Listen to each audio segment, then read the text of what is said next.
Hello, everyone. Welcome back to the Erasmus Expeditions.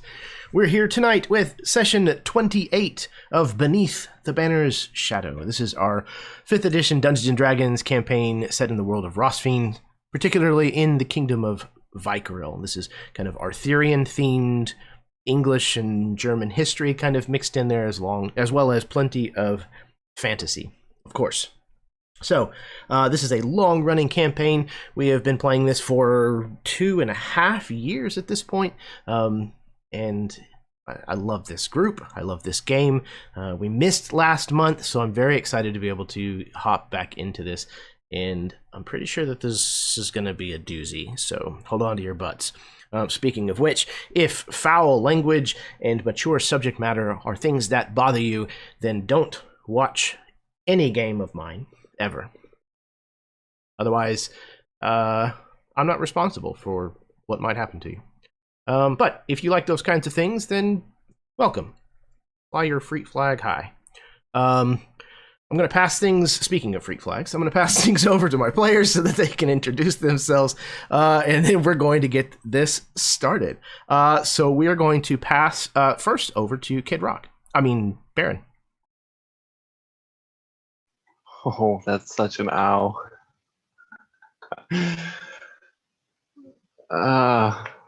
Brutal. I'm Baron. I play in these games sometimes. This is the first one I've been on time-ish for some time, so I'm happy to be here at the start of a game. Hopefully for the duration, if I don't die somewhere in the middle there. Really don't have anything to plug or say outside of I'm happy to be here and to say I'm Masakator, the Angorian orc paladin who has a very large vengeance to settle with these Thunderhoof tribe. Absolutely. And you know I love you. Your hair looks actually really good. Thank you. Just messing. It takes work, but you know. Very Pantene Pro V. Somebody's got to do it. Yeah, man, happy to have you here for a full session. Very happy. Sadly, we are not going to have Eli with us this evening, as you can see by the placeholder image. Eli, we miss and love you. I hope you're having a good time. And yes, speaking of a good time, Steve? That's what the bathroom stall says. What? I was wondering why my phone never rings. Yeah, so I'm Steve. I'm playing Dane. That's it. That's what I got. I mean, I'm looking forward to this, but you know, get back to answering these bathroom stall phone calls. Excellent. I hope that goes well for you. Kick his ass, Seabass. All right, next up we have Josh. Hey guys, I'm Josh. Again, tonight I'm going to be reprising the role of Edward Pendrake, the librarian from Warrenton turned Baron of Ravenflat. Very excited to get back into this, guys. Miss y'all very much. Miss you, Eli. Wish you were here, but we understand. Not too much to plug other than if you're looking for some nice music, you can find me on all platforms searching Lovers X Elite. That's SoundCloud, Spotify, Apple Music, and literally anywhere. YouTube even. So search me there if you want to find some music from me. And yeah, let's get into it. Excellent, excellent. Anybody who mentions a channel, you should be able to find the links and information and such down in the description of the video down below. I don't remember exactly what link it is that I have for Josh's music, but there should be a link at least down in there. You should be able to go and find his stuff. Yeah, it's my Twitch. You can find everything there. I don't stream very often anymore, but everything can link through from there. Oh, okay, cool, excellent. Yeah, maybe I'll add some more links. I can remember to do that between games. Next up, we have, last but certainly not least, Karen. Helps if I unmute. Hello, everyone. I'm Karen. Right? I am also known as Myth and Gears. I have a YouTube channel by the name of that. Also in the Twitters and stuff. Not much happening on there right now. but we plan to get back to it in the future. Tonight, I get to play Ariana, and I am pretty damned excited about this game. I missed not playing last month, so cannot wait for what's in store for us. I'm sure it will be rainbow and sunshine and butterflies. And it was friendship that meant the most all along. Yeah, I love this game. Like I said, again, fair warning: if you don't like dark subject matter, again, this is not a session for you. Seriously. But hold on, Buttercup, because things are just getting started. Tonight's episode is called Flesh and Blood. Last thing I forgot to thank Rachel Ayers. She is the artist who designed many of the shields that you will see throughout this campaign. She is a fantastic artist and was a wonderful person to work with. I highly recommend that you go check her out if you can. All right. Does anybody have any questions before we get started? Can we start yet? Okay. How can I forget? Yes, absolutely. Classic. All right. Here we go.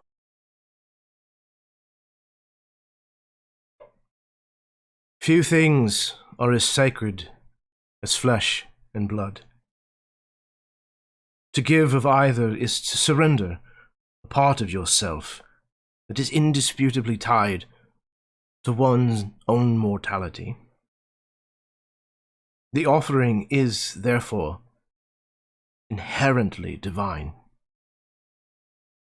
But to take it from another by force is one of the gravest sins that a person can commit against another.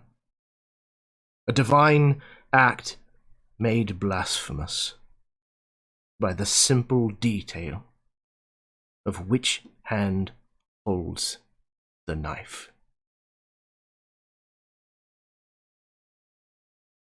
We find your group, your party, your entourage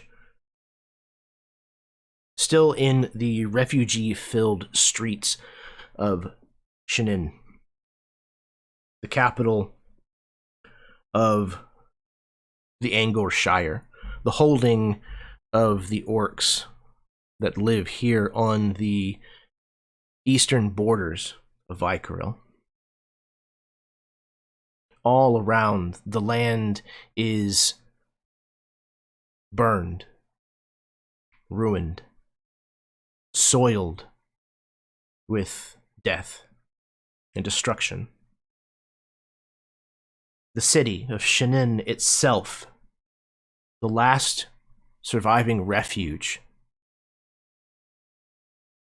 yet to be crushed beneath the heel of the Thunderhoof tribe. The question of how long they can last is a thought that plays in everyone's mind. You can see it upon their face. What preparations are you making for heading out into what you know will be hostile lands?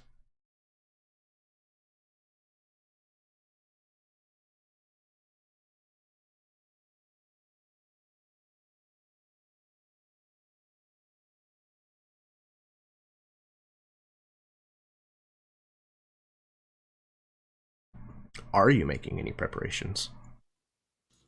I think we've already made preparations. I believe we were setting off. Did you? Excellent. Yeah, I think we ended with Eddard giving gave a that speech. speech. And then I think we were Yes, leaving. I remember. Fantastic. Okay. So, and I believe retroactively somebody went and got a horse. Is that right? Somebody that did not have a horse? Didn't Eddard go back and get a horse? Yeah, or I something? think Eddard and I retroactively got him a horse. Yeah, I was Okay. trying to get an Very Angor easy. steed. Yeah. Okay. Again, not a difficult thing to find here in this city. it might have been somewhat of a hesitant parting. The person selling the horse probably did so with no small amount of reservations, but would it have also eager for potentially the been coin. my Sorry, go ahead. family's horse? Since Ooh, my oh, that's father- right. I think we talked about that. I think it was your father's horse. That'd be fitting. Okay, cool. That's We'll go awesome. with that. Can you slide the name in the chat for me? Of my father's horse. Yes. Your I was father's like, horse. sure, let me pull that up for you. real quick. Hold on. I can hear the pages rustling. Gertrude. Like being put on the spot. Philip. Still prefer a lot of Horsey consonants. horse.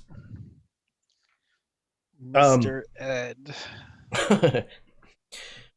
Okay, so while Baron comes up with a name for his father's horse, the rest of you, perfect, set out, leaving behind the walled city of Shenin and heading out into the desolation that surrounds it.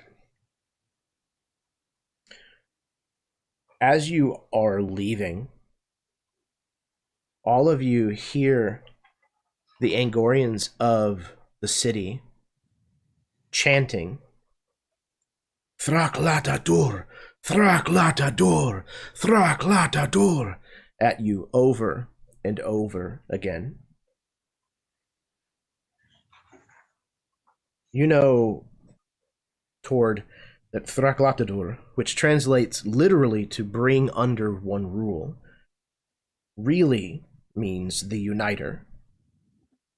This is what the orcs know Camagel as, the king's sword. It seems as though perhaps your mission has grown beyond the bounds of secrecy.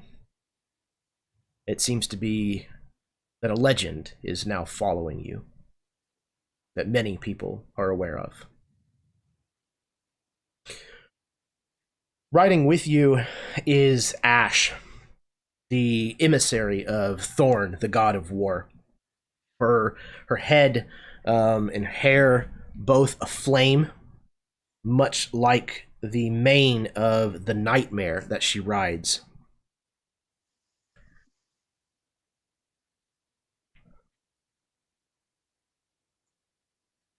Okay.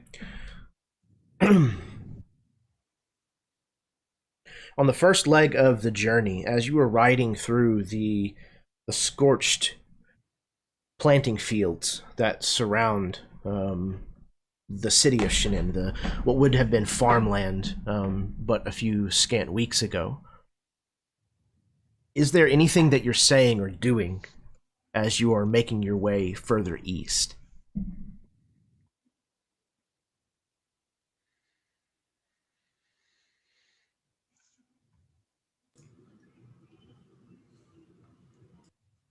Well, it would seem we have inspired a city.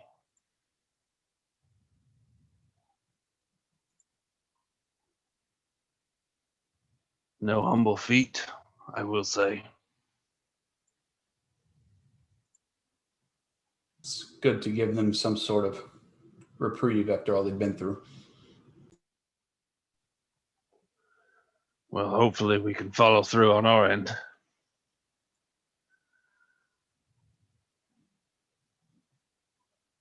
We had gained a rough vantage idea of how the opposition is set up from the battle maps last session, I believe.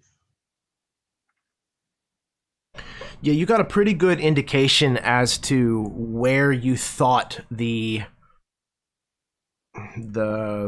main camp was located currently. And it seemed to be located in such a way that it would be strategic for a siege. It looks like they are preparing to sack Shenin, likely whenever the spring happens. Because because it's kind of the onset of winter as of right now, and there's not a lot of people who are very keen to fight during the winter in this part of the world, at least. And you could see that there were indicators in a few places around, but you know that as mounted skirmishers, that any unit that was featured on that battle map could very rapidly change its location drastically. Yeah. Were there any like topographical anomalies in this direction, like hills, rivers, like fissures, anything like geographical that they would use as like a fortifiable position, like a cliff face that they can back up to or something of that nature? Yeah. Is there a high point? Coming down from the north, there is a band of mountains. I'll bring up the map. Okay. So this is the kind of the greater Vykaril kingdom. Down we're in on the bottom edge, kind of a little off to the right, you can see Shinin there. So just to the east of Blackbridge, kind of north of where you are, there's this band of mountains that kind of reaches down to the southwest. And so coming straight south off of that arm, there's a lot of hill country. So there's a lot of valleys and hills and things, not necessarily proper mountains, so to speak of. But you know that some of the lands further to the west of this ridge have been protected from most of the pillaging and the raiding. So it doesn't seem like they are super keen to press into that territory. So they're probably just on the border of the forest and the plains to the east. I would say off of the top right of the last inn in Shinin would probably be about where they're located. Gotcha. So around this area is fairly, I mean, it's forested, I imagine, to some extent, or is this flatland? Most of it is forested still. The majority of Vykaril is heavily forested. It's actually known as the Kingdom of the Woods, most other places in Rostveen. But this area in particular, a lot of it has been gutted and burned. Pillaged, yeah. Yep, absolutely.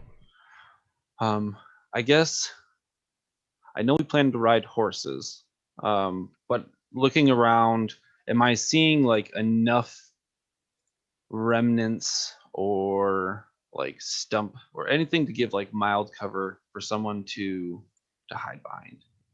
Maybe not necessarily me, but like would it be like a functional cover to some? Yes, where you are currently, because you're kind of just leaving the actual city proper. Right. So a lot of these farmsteads have houses and things on them. Now, most of those have been burned, but you know, like they have stone walls and things that are still somewhat remaining. So there are definitely places people could be hiding, but it would have to be a very small force. Okay. I'm just laying the land, I guess. If I remember correctly, the plan was to infiltrate using invisibility. I only remember this because I mentioned it to the Duchess, and she didn't seem very keen on it because it wasn't honorable. But we're not exactly in a favorable situation, just the four of us into an army. So that's what I remember. I know we planned to stealth in there somehow. I didn't know if we had like a methodology behind that. I can cover everyone for an hour. How many times a day? At that level, covering everybody, I can only do it once. Okay. Let's say what is the average? Or about how many people could you turn see through? Normally. Normally I can do a target and +2. at 4th level 3 times. But I can only get us all in once. Ari is fairly agile, so perhaps that could aid in relieving the exit. I also have loose teleportation abilities. I don't doubt Ari's proficiency with the shadows. I think that it will certainly help. I guess I know a lot of adrenaline was pumping last time, and I would hate for us to just bamf in there, fight the guy, get mortally wounded, and then...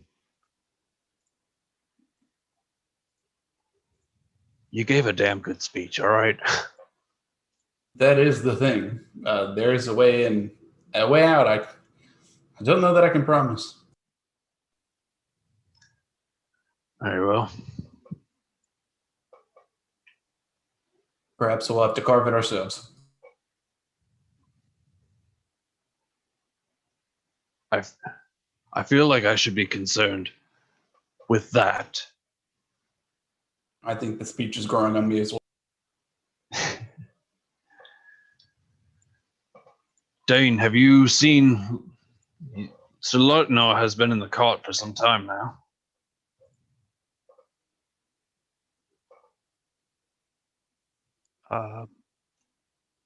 What? Have I seen Sir John in the cart? Yes. You can tell Dane definitely looks like maybe a little bit more nervous about I don't know, 5 of us riding up against an army. You know, why would that bother him? But yeah, I just point towards the cart. Did you want me? Do I need to check on him? Nope. Maybe the speech hit him pretty well too. Oh no, that was the drinking last night, I think. I'll do it. Oh. You seem unnerved.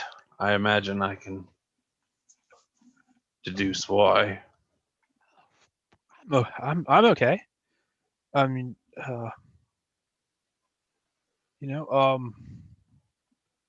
Eddar's speech was really good, and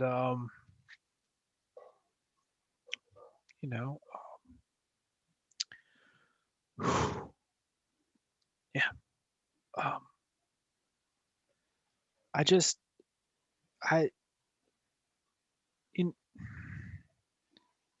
We do a lot of the Sir John philosophy where we sort of act and not talk or think.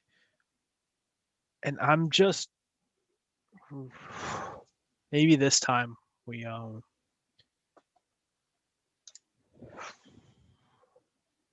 it's an army, Tord. It's an army. I know. And not for nothing, just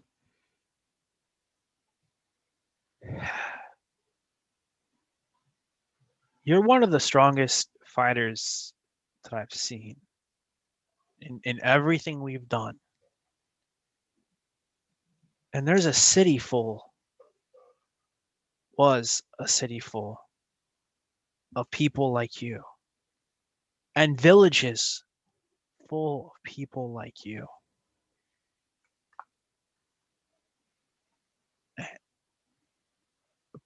But there's only one of you with us.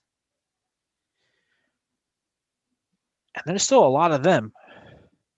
And if they did this, and I imagine I sort of point towards like some smoke on the horizon.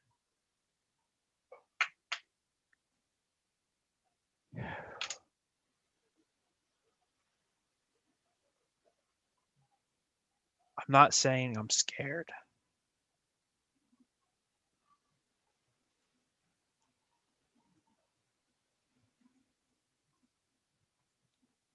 Can I interrupt you?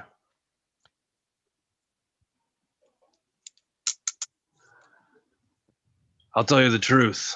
I'll tell you all the truth. I'm terrified. Okay, yeah, me too. I haven't stopped shaking since yesterday. I haven't eaten anything either. I'm sweaty. I'm clammy. I'm cold. I'm hot. I'm scared.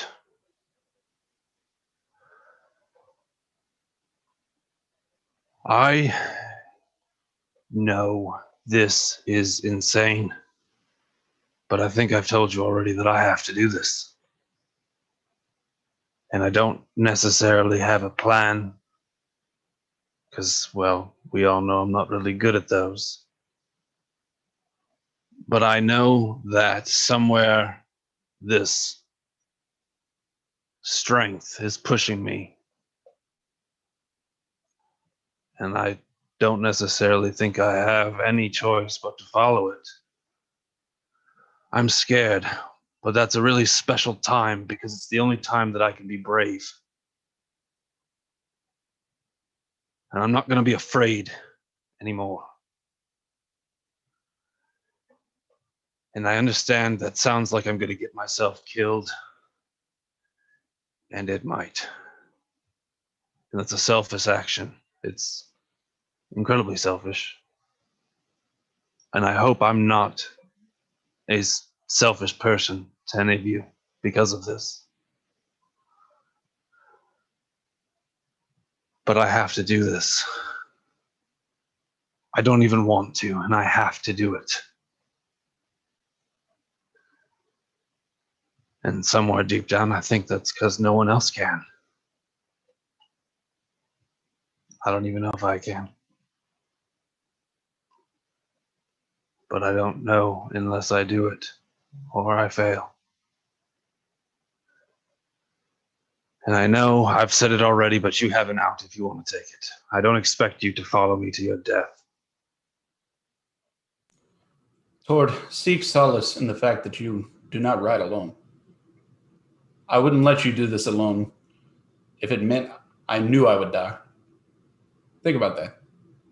Selfish or not, we do have a duty to uphold. To the Vykarilian people. My people.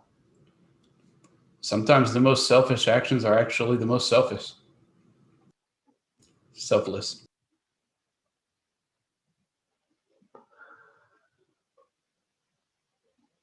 I am going to forsake everything that I know as a combatant and a fighter to go walk up to this guy's front door and kill him face to face, man to man.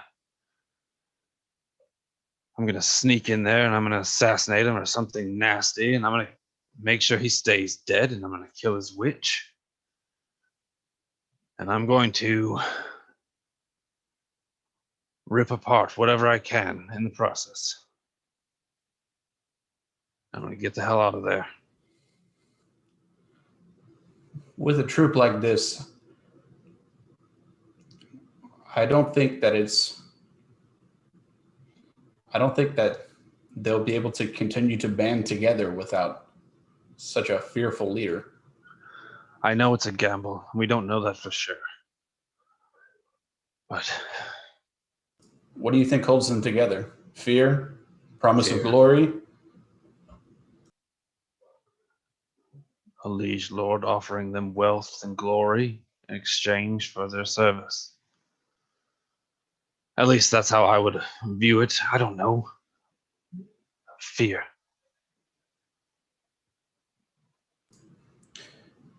It is the great controller, after all.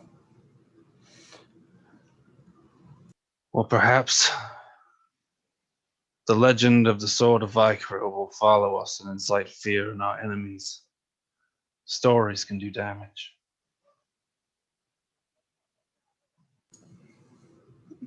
I believe that this is a chance for us to turn them.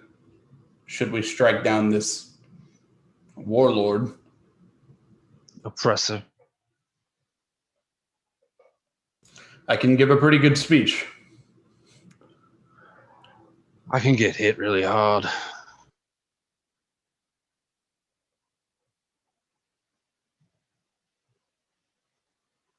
Ari, you've been awfully quiet. Those are very both very beautiful things, but that's not going to help us beat him. We need to first find him. We've got to get past all of these warring, and she spits on the ground. And then we've got to find him and get through his witch and him. It'll be odd. We're usually saving witches.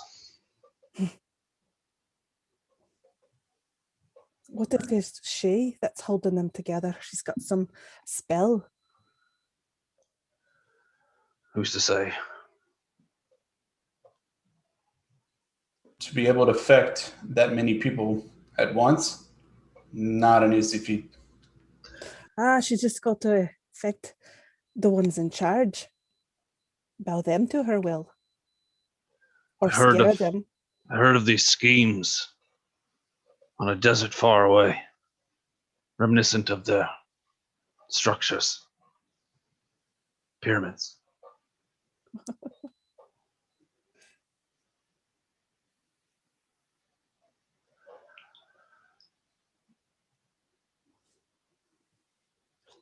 How long a ride until we get to within like eye shot of the main compound?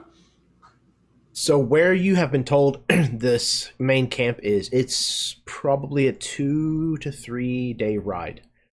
So it's not exactly close. The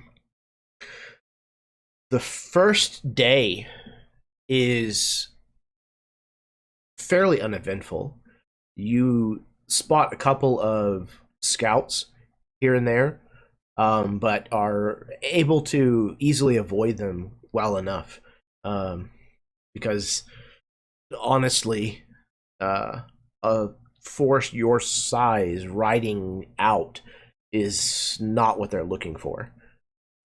So you're able to kind of pick your path carefully through some of the ruined and burnt villages or the copses of trees and valleys that kind of still exist unscathed, and you're able to travel this first day without any molestation whatsoever. Is there anything that you're doing over the course of the night, knowing that you have at least a further day of travel before you're going to arrive? Is there anything that you'd like to prepare for or do during the evening as you're camping?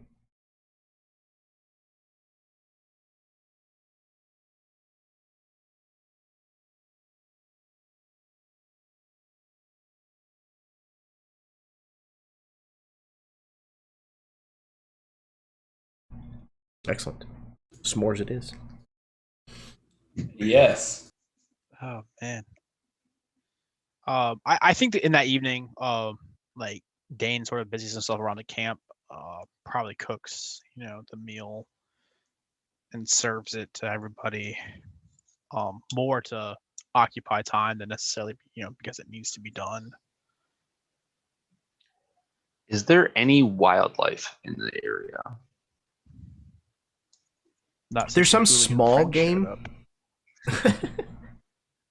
There's some small game that's still around, but not much. And you'd have to be pretty quick to hunt it. What about talk to it? Interesting. Okay. Roll me an animal handling.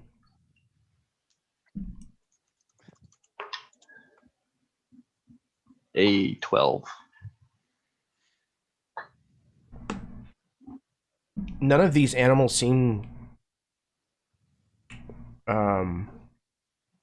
okay with approaching you very closely at all. That makes sense. You see Tord very much like Crunk. Squeak, squeaker, squeaking, trying to talk to squirrels. Yeah, I would imagine that, especially with your horses. They probably don't even come within probably 200 yards of your group.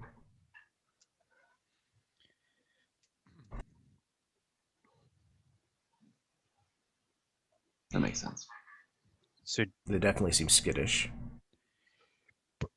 are we? Is the plan still to try and sneak in? Once we get closer. I would look to Ash. Do you plan on sneaking in too, or perhaps a diversion is more up your alley?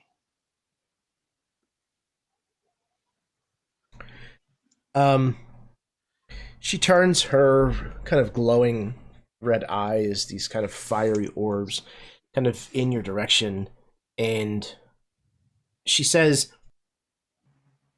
"It would certainly not be my first choice, no. I prefer more direct action."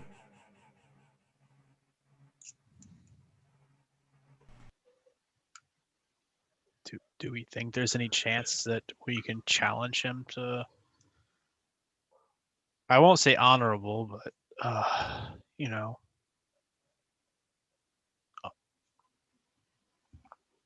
a fight that doesn't involve his entire army and us. Which of Ari you looks would too face tired. him in one-on-one combat?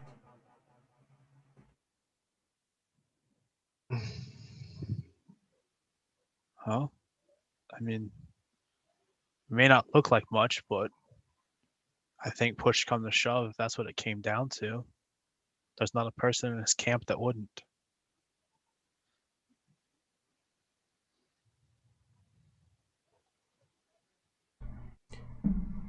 she doesn't say anything in response to that, but you don't feel a lot of confidence coming from her with your answer.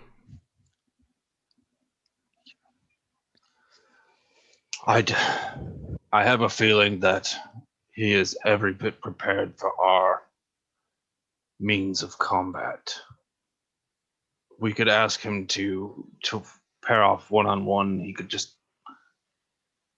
have his whole army attack.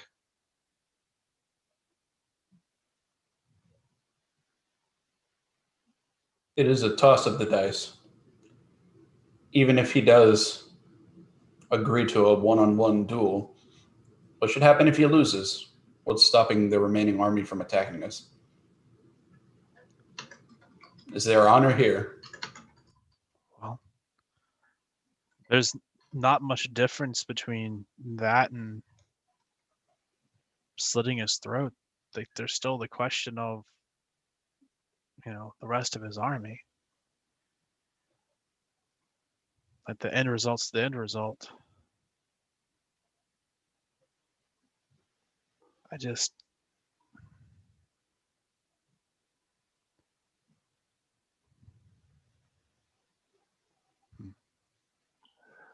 If we do it correctly, the army might not ever know. And we But can that's- do with our part. They might never know of our inclusion in the death of this individual. that's the thing, isn't it? The vacuum of power will be their downfall. Have you seen Angorian orcs fight for something? These men are twice as worse, if not more. They'll kill each other in the search for power. Maybe. I don't know what else options we have. No. I'm not trying to say you're wrong. I'm not trying to say we shouldn't do this. I'm just saying we should be prepared, because we are talking about one person who's united them all, whether it's coffers of gold or promise of a new future or fear or respect. Everything we're saying that we're relying on is that when he goes away, that there won't be someone else that can take up part of that. Sure, he goes away, the witch goes away, and maybe they're directionless for a little while. But Shanine can't mount a counterattack at the moment. Like, I just fear. I just. A was breath that? is all they need. They need a chance to breathe. And if I can give my people 3 days of relief, even partially, that's 3 days. How much can we do in a day? Triple it. My people are down, but they're not out. We'll fight to our dying day, but that dying breath has to come from somewhere. 3 days. If we can get them 3 days from killing this asshole, that's enough for me.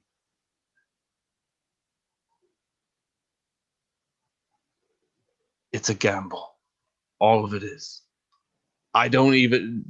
Perhaps they're far more intelligent than I give them credit for, and they've already worked out and established a means of hierarchical transitions of power.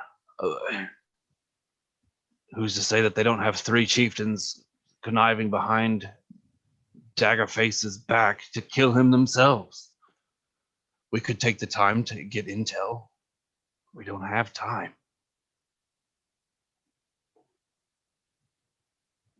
Say the assassination goes as planned. I can, the second this warlord dies, send a word to the Baron Krimenak and let her know. That is as much heads up as I think possible.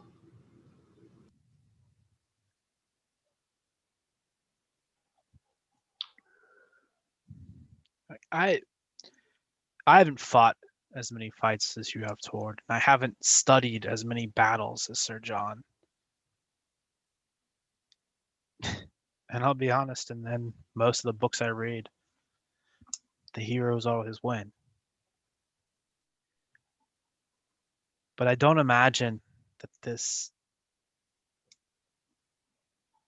guy has all of his troops with him.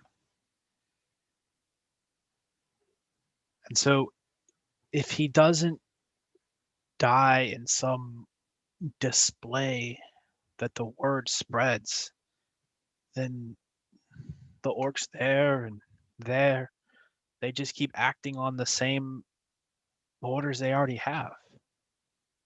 You're asking for days, and I just want to give your people weeks or months. Then I'll fight him. I think you should, Then I will. but I think we should kill the witch first. That makes me feel a lot better.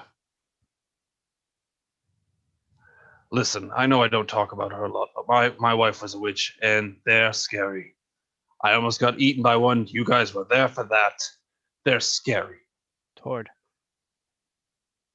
I know. Sorry, I had a moment. I'm really just anxious mess right now. I know. I know how tempting my power is. And I know how hard it is to resist it. So someone who's embraced it, it'd be like the old bear and the Ravenflood all over again, only worse. His power came from a bottle. She has to die first. All right. The witch dies first. Okay. See, then now I- we have something that sounds like a plan. I feel better. I say, like, my hand's still, like, shaking a bit. I'm going to cast plant growth to give us some additional cover because I know we have horses and stuff. Just to give us a position out here. Sure. Um, Absolutely. Yeah, so you kind of nourish some of this decayed, somewhat isolated and dying plant life into a little bit more kind of virulence and in thickness of undergrowth and such, to kind of give you guys a little bit of a surround with which to camp in.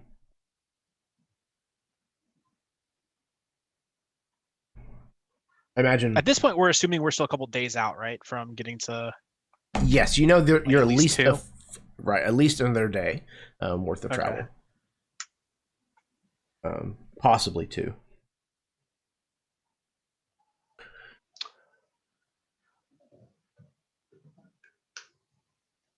Okay. I imagine we should whatever. Take Oh, watch. sorry. Go ahead. So I think we should Okay. probably take watch. Sure. Nah, I don't.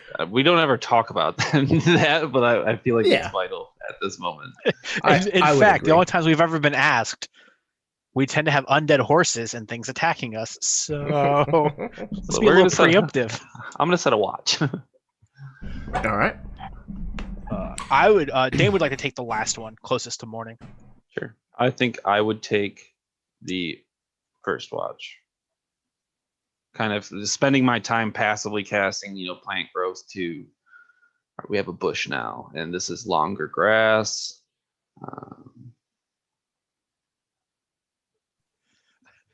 I like how Tord's nervous hobby has become like, gardening.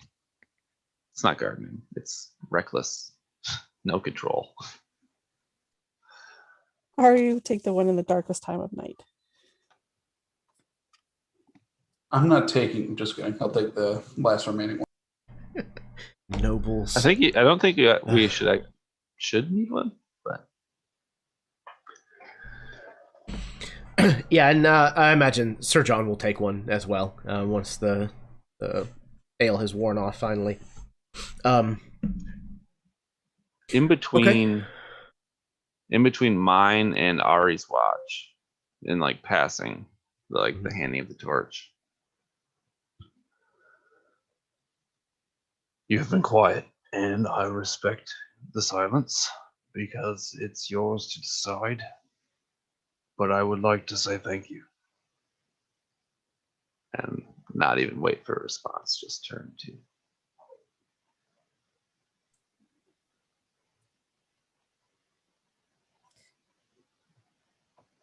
I think Ari watches him start to walk away. Tord. Yeah.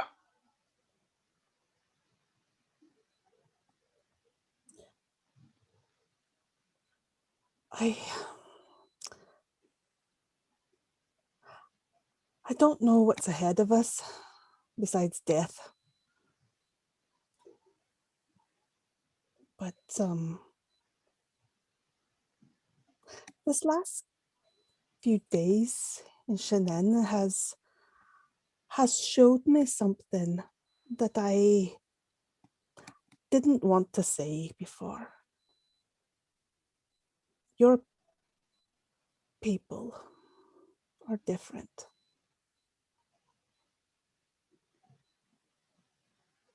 They are more like us than I wanted to believe. I thought they were more like this tribe, or whatever this thing these awful peoples were going to fight. And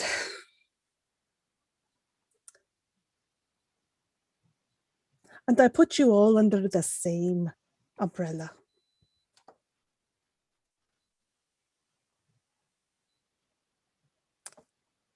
And I'm sorry.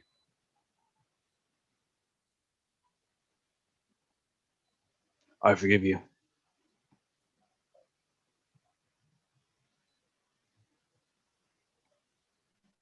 I will fight with you.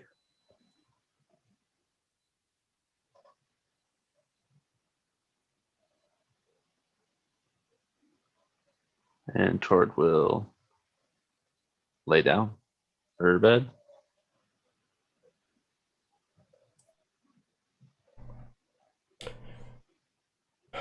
I would imagine that whatever fire is kept, if any at all, it's probably small.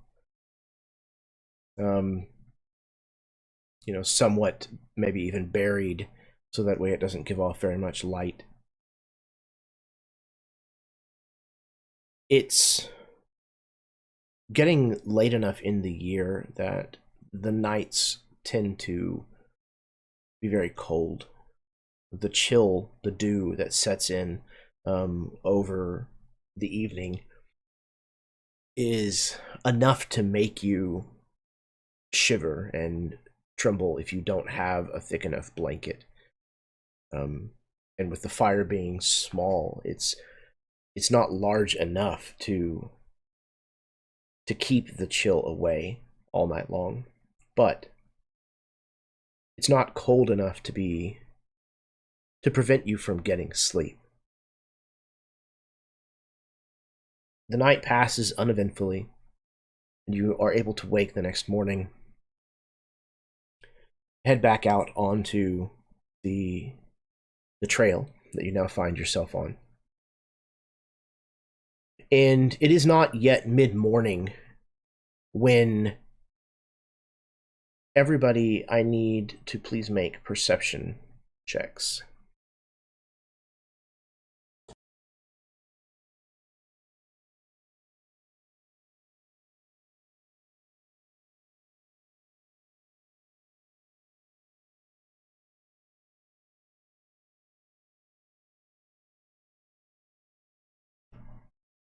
Holy shit.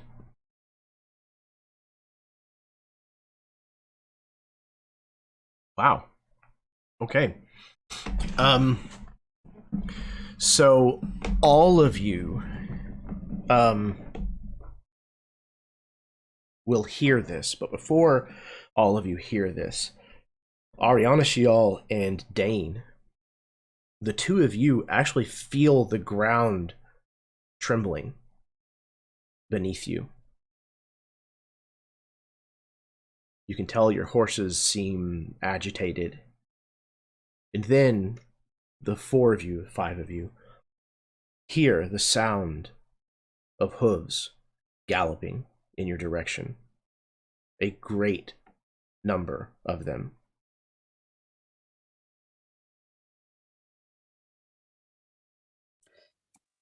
Is there anything off the path, like thickets or brush or anything that we could hide into? It's possible.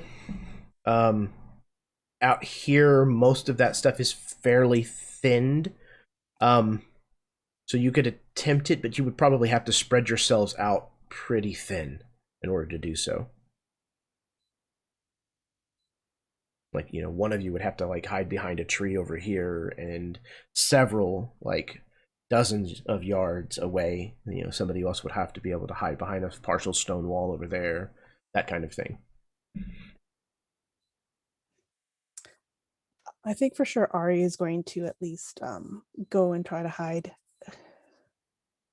Yes, I want to. Oh, sorry. Go ahead. No, go ahead. I'm just saying Eddard wants to hide, but he wants to be close enough to the path that he can gather the intel, because they're riding towards Shanine. Right? It sounds like it. Okay. I need to be able to tell like a rough estimate of how many people are passing so that I can get the message to the Duchess. Are Dane and Tord attempting to hide as well?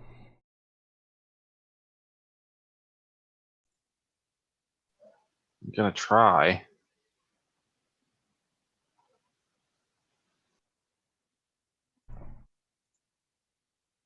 Dane, are you trying to hide also?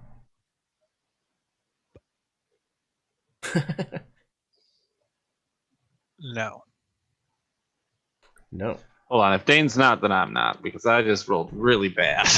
I imagine like at first like my intuition was to hide, and then whether it was by choice or by luck, like I see Tord really not. And my words to him last night were like, you have to fight this. So I'm not gonna go jump in a bush after telling him he has to stand up against it in case it's this lunatic and his horde riding towards us. Did you say a gauge of how many people we heard or we haven't seen yet? No, you haven't seen yet, but you can tell that it's a good number of... Large number. Yeah, a very large number of horses. Okay, Eddard and Ari then, please go ahead and give me your stealth rolls. They will be at disadvantage because of the situation.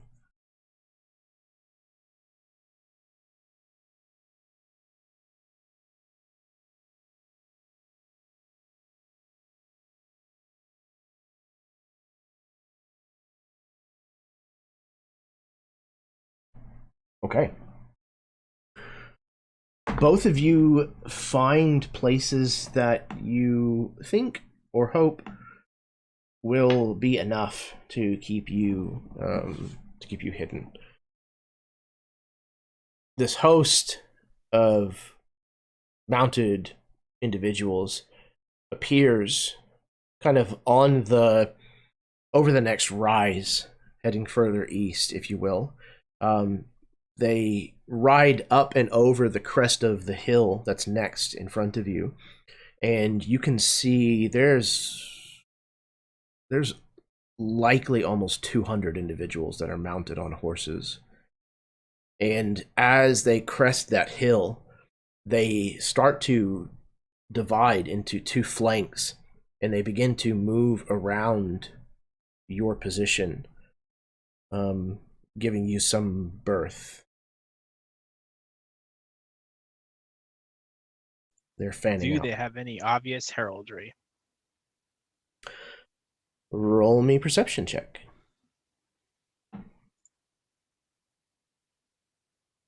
$18. Yes.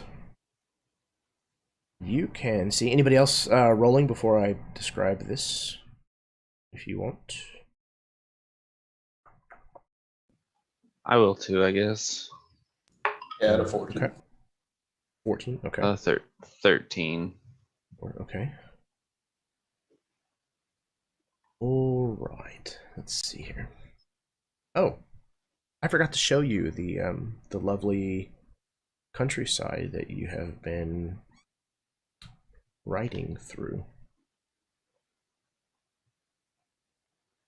As you have pressed further eastward, this was the view as the sun rose this morning. Lots of Angorian bodies that are not just simply left lying around, which you have somewhat grown accustomed to. These are put on display. There's several points where the forest that you travel through is not one of trees. It is a horrifying visage at this point.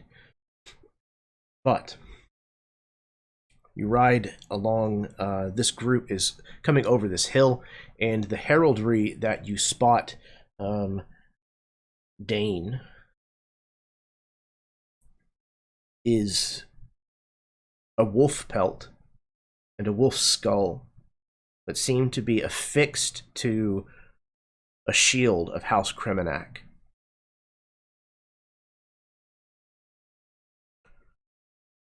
If you would like, you could roll a history check. 15. 15, okay. This is not something very familiar to you at all. Obviously, you recognize the heraldry of House Cremenac itself, but beyond that, what has been done to it, the other fetishes and things that have been added don't mean anything to you. So as they're riding, toward, what does it mean there's a House Cremenac shield with a wolf skull, like, tied to it? Tord, this would be very welcomed news to your ears. There is a group that belongs to House Cremenac called the Gothezka. They're known as the Wolves of Angor. They are a cavalry unit of soldiers, warriors, who are loyal to House Cremenac. And their leader, their commander, currently, is your brother-in-law.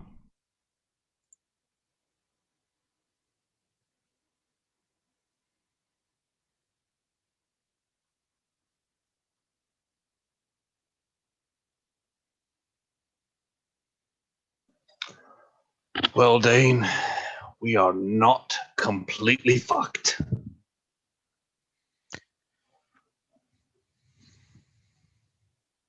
Not completely. We're still fucked, just not completely. That is the Gothezka.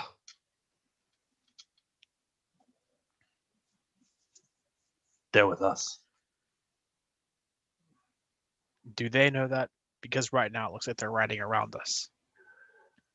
Yeah, they've definitely met behind you and have now completely encircled you and are beginning to tighten the ring around you. I mean, I'm not like hiding. I'll stand proudly, chest inflated in front of me, and I will call out. Wolves circling a seemingly defenseless unit wouldn't be much of a surprise for the Gothezka. But I did hope my brother-in-law would recognize me. The genes are strong on my mother's side.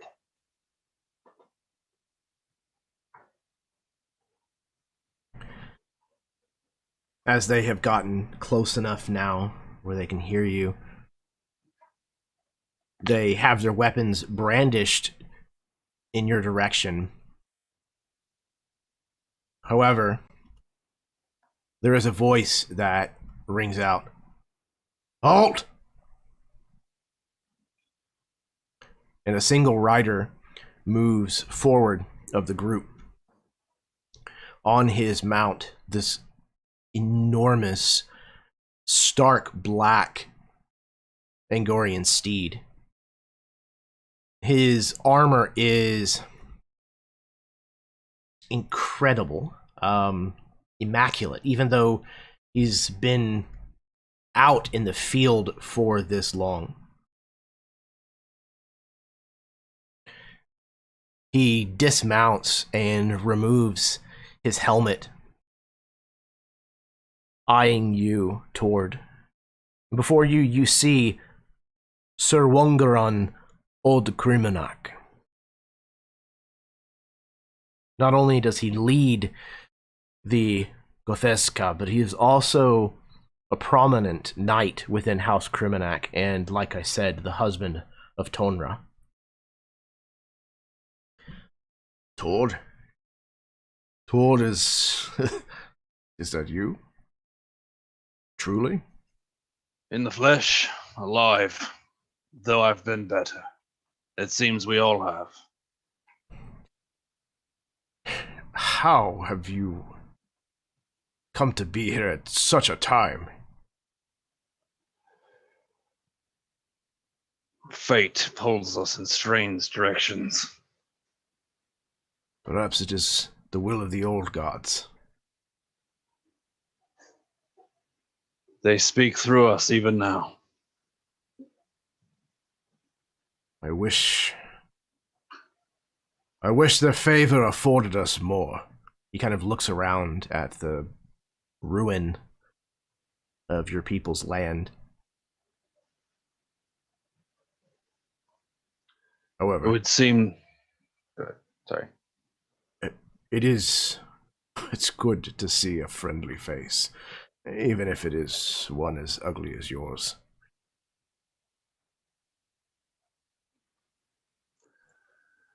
You better be careful. They always said I was prettier than Tonra. Wouldn't want your wife to overhear you. I don't know who you're speaking to, but clearly they have lost their sight. What is this? Who is this you'll ride with? What a strange group of people. He kind of like looks around, almost amused at the other people with you. The ones hiding behind a tree, like.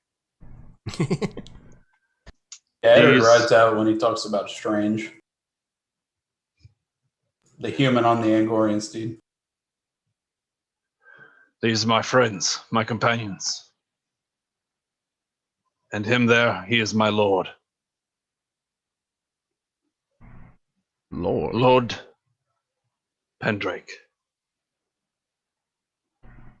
Baron Lord of Pendrake. Ravenfield. A baron, no less. He bows to you with appropriate measure, but you can see that it's almost kind of just a formality. It's not quite thrown away, but it's basically just like the bare minimum that he needs to do to, to basically check that box. He says, "Forgive me, Lord Vid. This is not a place for you." Now, come. No need for the formality. You know Tord? Yes, I married his sister. Well, it is nice to see a friendly face. Eddard Bainton Pendrake of Warrington, Baron of Ravenfleet, pleased to make your acquaintance. Ravenfleet, that's west. West, like very west, Vykaril. Is it not? Yes, sir, it is. South of Vykaril. What possible? He kind of like looks at Tord as if there's something he's missing, and he's trying to fill in the blanks. What possible business could you have here and now, of all times and places? We are all Vykarilian people. The plight of one is the plight of us all. You have answered the call of House Criminac. That's what has brought you here? For better or worse. He kind of makes a face and nods, and you can't tell if he's impressed or if he feels sorrow for you. Well, at this point, we'll take any help we can get. I've been scrounging the countryside for anyone who can wield a sword or ride a horse. We've got farmers and blacksmiths, militiamen, but they've all answered the call of the banner of House Criminac, and that's good enough for me.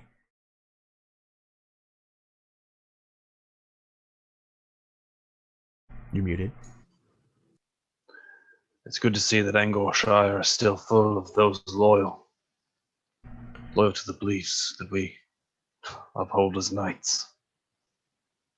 Full may be an overstatement. This is the totality of my force, unfortunately. But, be that as it may, we ride now to retake the keep at Vorgund. Will you ride with us? Would I, geographically know where that is in relation to where we're going? Yes. It is not directly in the path where you are headed, but it is... it's definitely between here and there. So it wouldn't be very far out of your way at all. It seems as if for now our paths converge.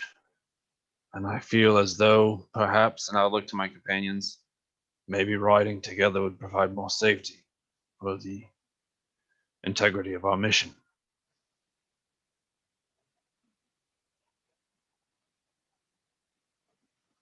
But you must understand that at some point we will need to break away, pursue our goal. So your goal is not simply to help in our time of need here. There is some other purpose. I am bound by honor to take the head of the headhunter. You intend to challenge Serinxatank? To fight him yourself? I intend to kill him. Trying is simply not an option. I will either do or I will fail. Tord. He kind of grabs the front top of your armor and kind of pulls you a little close.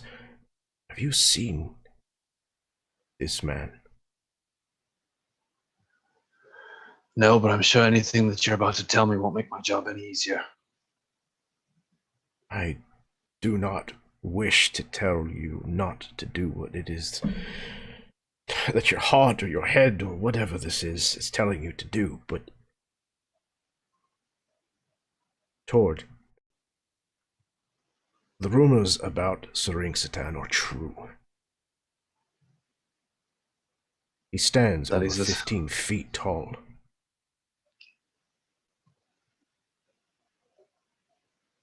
His weapon is as tall as that boy is, and he turns his head towards Dane.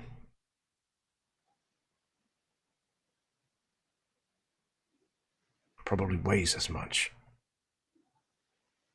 If this is something you're going to do, well, I guess I can only wish you luck.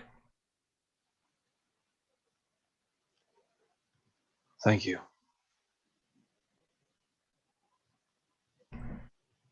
But before you go and get yourself killed in a heroic fashion, you will ride with us. All of you, yes? You will help us take back the keep. I just give a glance over to Ash real fast to make sure, like, she's at least indifferent to this, not, obviously opposed. But then again, it's Indifferent. Fighting, so maybe. Yeah, exactly. Indifferent is a good way to put it. Unless directly spoken to, she hardly ever offers anything to the conversation. And she's a difficult entity, I guess you would say, to read. But there is no disapproval from this at all from her.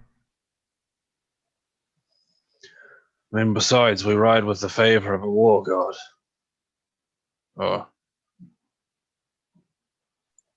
Or emissary, at the very least. Technically, she's a champion. A champion. He kind of looks at you and then looks at Ash and the flaming mane of the nightmare that she's riding. As I said, you travel with interesting company. I never thought that I would see Masaka Tord riding alongside a lord, much less an avatar, a champion of the god of war. Not sure which surprises me more, honestly. Well, I think I'd like to say we emulate Mathuran Gabrain in keeping a diverse table. You can see that this actually catches him somewhat off guard. He looks somewhat taken aback and nods approvingly at this. Dane is also very much like beaming at you right this second and nodding approvingly.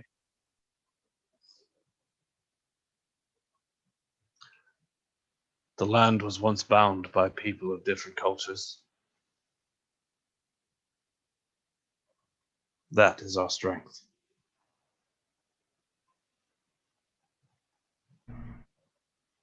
Is that what this is? If your hope is to take the head of Satan, and that will be proof that you would be worthy to sit at the table with those in charge, to change their mind. That'll be proof that there are still people in Vykaril that care for its future more than themselves,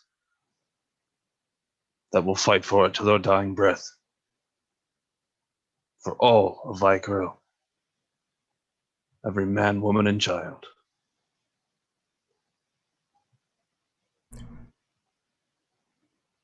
When you left Tord, you were a different man. I was a boy. You were broken. Broken by events and situations that should not happen to anyone. When you left, I I did not expect that I would ever see you again. This is a welcome change, brother. I will put my arm out to clasp his.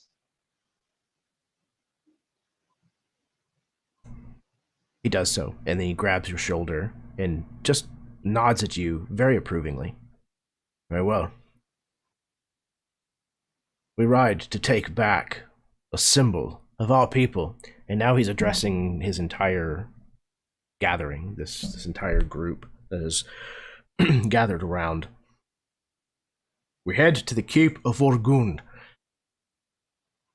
We have reason to believe that it is mostly still intact, and the enemy is using it to stage raids from this area. Taking this back will not be easy, but it's going to be necessary if we want to reclaim our home. There's like a big cheer that kind of goes up amongst the group. This victory will be tactically sound, but more than that, it will be a message. A message for our people huddled in Shenin. A message of hope. And to Saringsatan, he turns and points eastward. It will carry an entirely different message. And again, they all cheer and start banging their weapons on their shields. He replaces his helmet and returns to his steed, where he swings up into the saddle. Are you ready to ride? He turns to your group.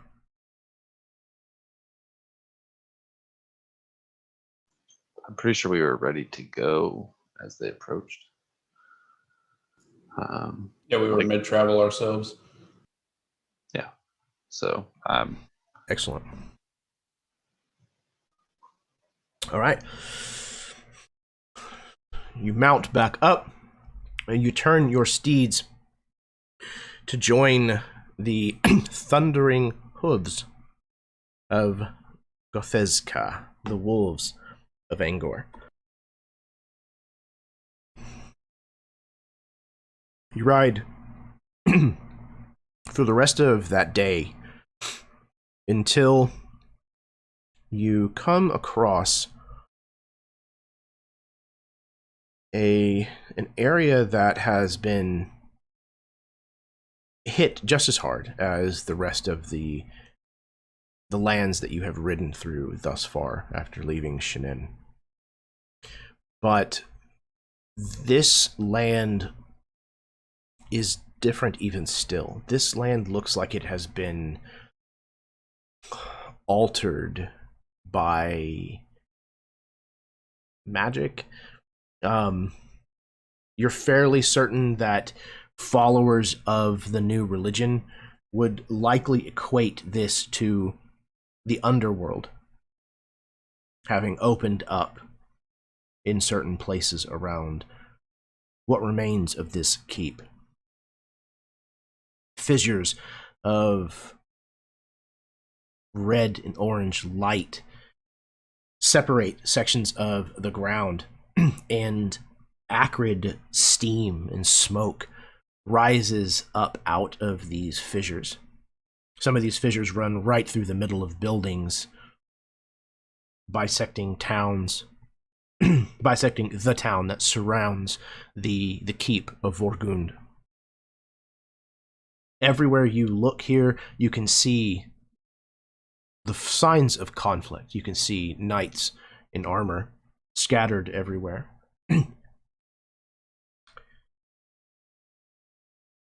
You can see also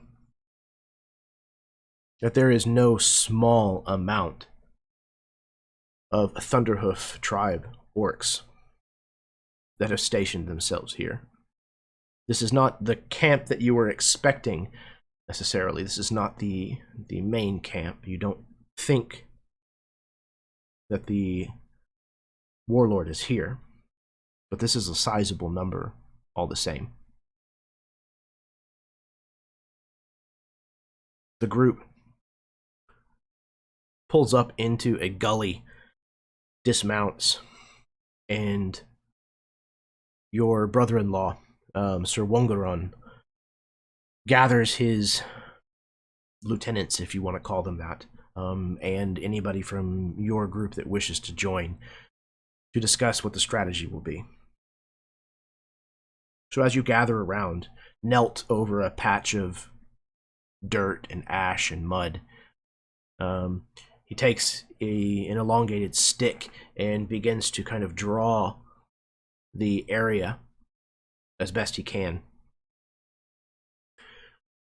So, we have the keep here. There's a fissure that runs along the length here. This is the longest in the region. We're going to have to go around it because the bridge that was built to go over it has collapsed. We think the majority of their leadership is camped here. This part of the keep is still intact. There is a door that enters here. We believe that the portcullis will likely be shut. Up the hill, he kind of points, instead of drawing this on the map, that is the Temple of Dolora. All of you would know that Dolora is one of the old gods. She is the goddess of peace. She is not worshipped in Vykaril because she is not a part of the virtuous divinity. But there are some who still follow certain ones of the old gods, especially the further out away from the capital that you get. So in Angor, it's not unusual to hear people talk about worshipping the old gods at all. He says, by our estimation, our scouts say that they outnumber us 2-1. Do you have any ideas to add? And he kind of turns to you, Tord, and your group. I'm gonna lean in real close to Tord. How do you think your what if we were to? Can we use magic? I don't think we're under any direct scrutiny as long as we get away and are at least somewhat discreet. I don't know. They're rather pious in some sects of the royal family. I don't know where he lies. Their wedding ceremony was a nice formal affair, but it didn't.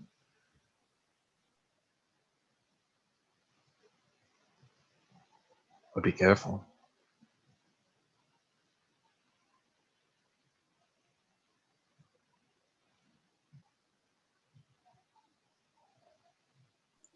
So by your estimates, Could I make like an insight check to see how I think he is about this? Does Dane want to do that? oh well, I don't have any way to get a feel for that because we haven't really asked anything that That's would fair. provoke that, other than the fact earlier he did make a mention of the old gods, which kind of gave me a little bit of hope. Sure. But so by your estimate, there's a couple hundred of them here. Likely somewhere in the neighborhood of 5, possibly even 600, yes. We don't think that all of them are mounted. It might be the only saving grace. But they're likely to have archers in amongst their numbers as well.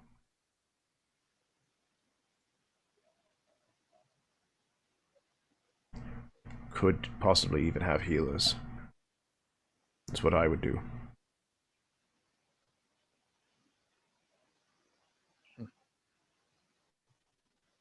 You'd be hard pressed for the church to send you any healers.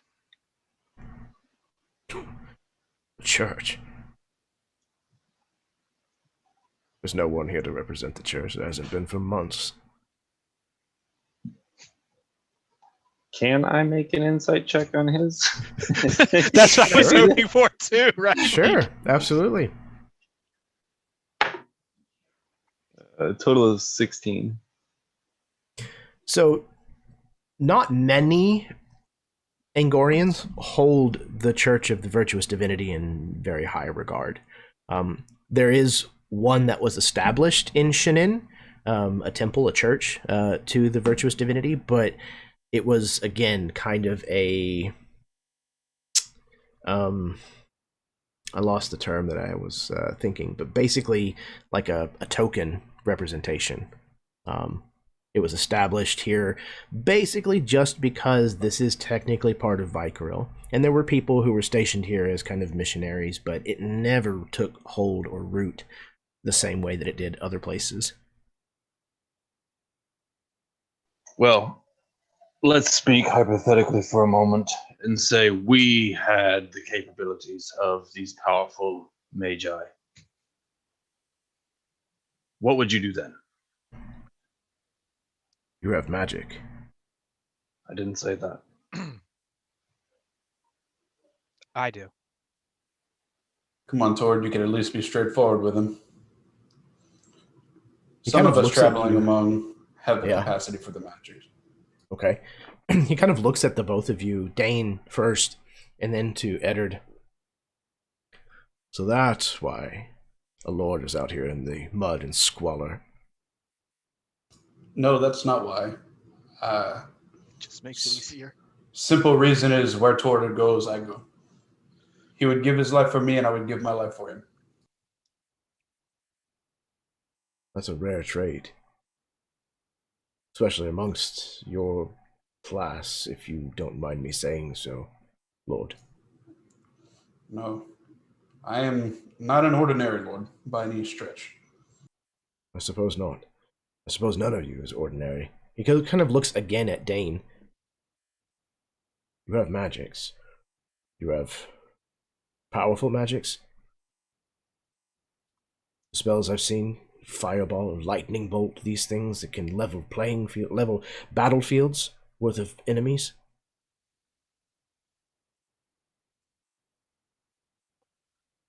There are things that I can do, but they're more akin to the magic of fairy tales. Fairy tales. You have fey magic. I do. And has its own uses, I suppose. It's a But subtler. not necessarily. I have learned that magic is a tool. The only good and bad that comes of it's who uses it. Not everything I do is subtle. Very In well. fact, if you want subtle, I kind of look over towards Eddard. Yes, subterfuge is more of my strong suit. That, on the other hand, he kind of like points a gauntleted finger towards Eddard. That makes complete sense for a lord. Eddard gives a good chuckle.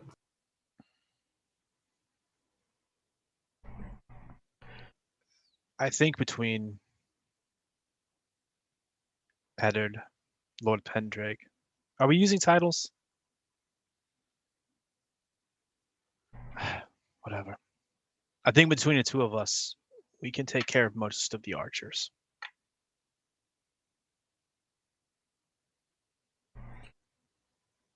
Very well. And large chunks of them if they're gathered together. In fact, if there's a point that you or your men can corral them.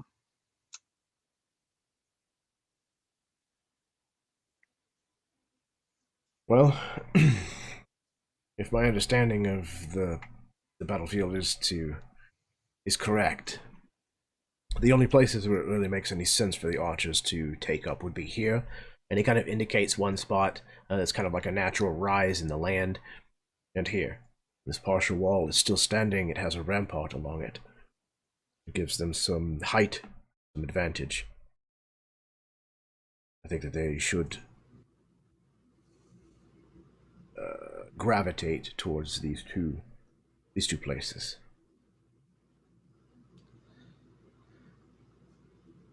If you can get us close enough to those ramparts, I take it that we could do some serious damage.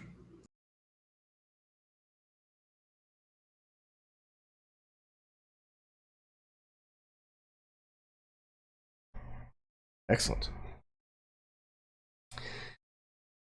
Okay. So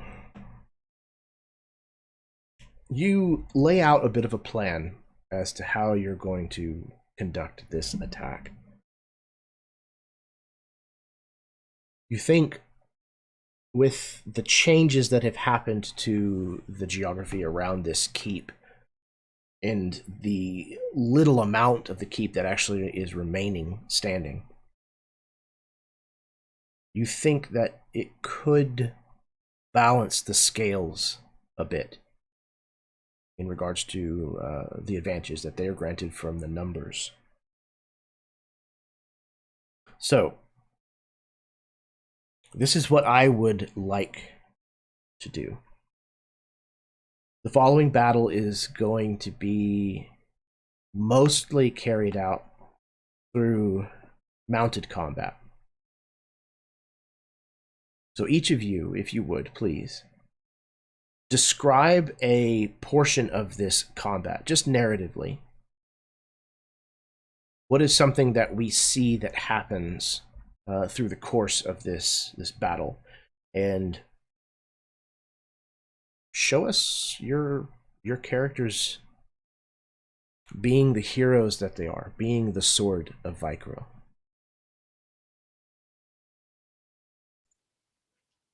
So, preparation-wise, before we sort of launch into this, Dane helps make sure Tord and Sir John's armor is on and tight. And then he pulls out his sword Celestial, this blade that no matter how much he polishes, no matter how much he hones it, it just stays rusty with this wash water. And he uncorks this water skin.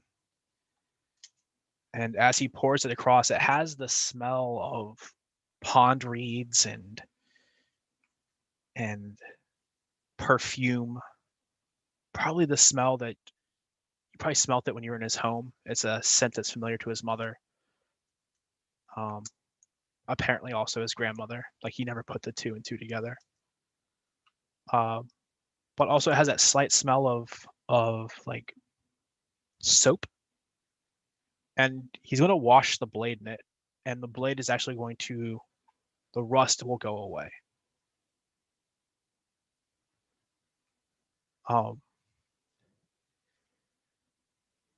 And he looks to Sir John. I'll leave the more flamboyant combat for you. And we see Dane start to walk towards one of these areas that they had mentioned that the archers would be. And as he does, he goes from trotting on this red baked and ripped ground, and you start hearing the ground get softer until it sounds like he's walking through about an inch of muddy water. And then he disappears in this low-lying fog.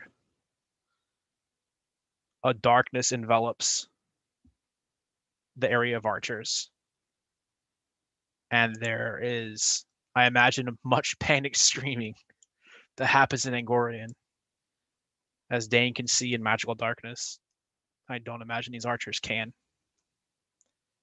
And using the ability that is newest to him, as he engages in this, he's joined by these spirit-like apparitions, things that he would imagine are the heroes of these fairy tales. If you were to have read the books, if you had seen the drawings, these ghosts look like those heroes.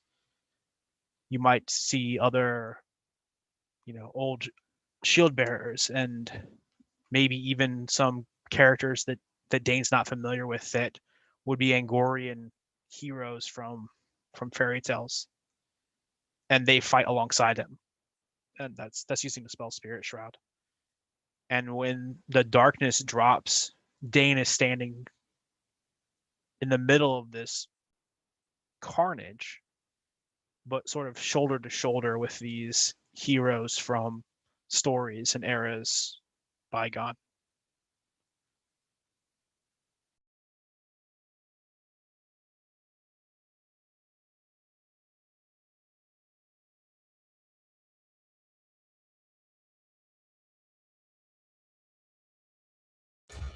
I think for Eddard's portion, it cuts to like the real thick of what's going on the battlefield.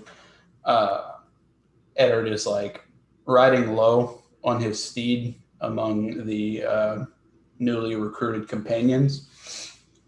And as he rides through, he doesn't use a blade to cut anybody down.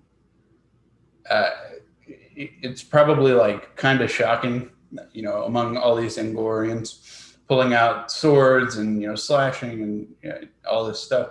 He pulls out his brass piccolo, and there is a lot of ruckus going on down here. It is very loud, full of the screams of like Angorians and Thunderhooves alike.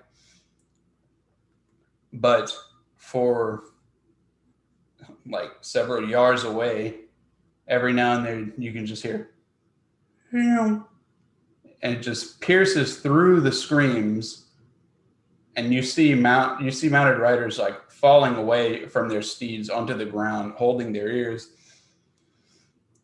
And in the like finale of Eddard's part of this, he is riding shrouded by 10 Angorians, trying to get as close to the wall as possible. And whenever he is within reach, he opens his mouth, and it's almost for a moment like it's quiet. You can't hear him scream or shout, but eventually, piercing through the other Angorian screaming, it is just this incredibly loud boom from Eddard. And there is a clap of like thunder, a thunderous noise that goes off on the rampart. Everybody in the 10-foot vicinity just goes flying off the ramparts, just absolutely blasted away by the force of the impact. And Eddard cloaks himself in his hood and ducks back into the crowd of Angorians.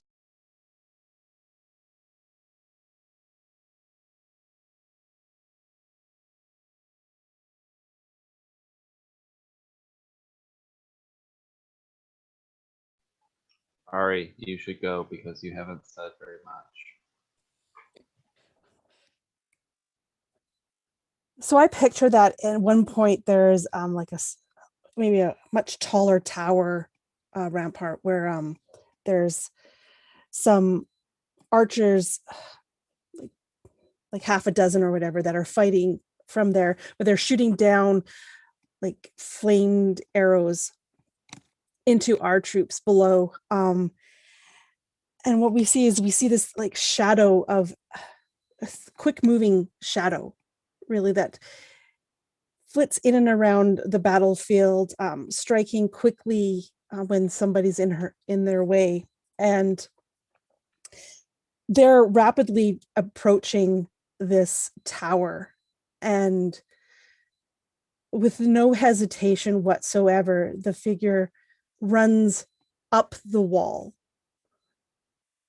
until it gets to the top of the rampart, where it then puts blade to belly of these archers and ends the threat of fire from above.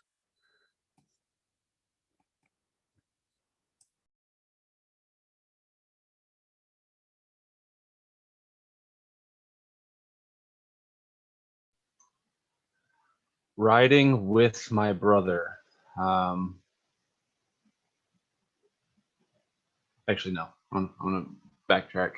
In the moments prior to, I take some water from my water skin and mix it with some of the ashes. I would imagine from some long extinguished fire, just to make a viscous black to somewhat paint my face. a more horrific visage, kind of accenting my burn. Like the design abruptly stopping where that is on my face.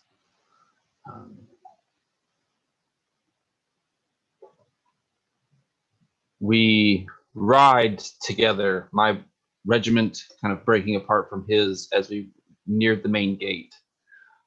His force taking a lot more of the just like sheer numbers, while the select few with me kind of bolstered by my various auras of paladin-esque quality, satiating their fear, strengthening their desire and determination.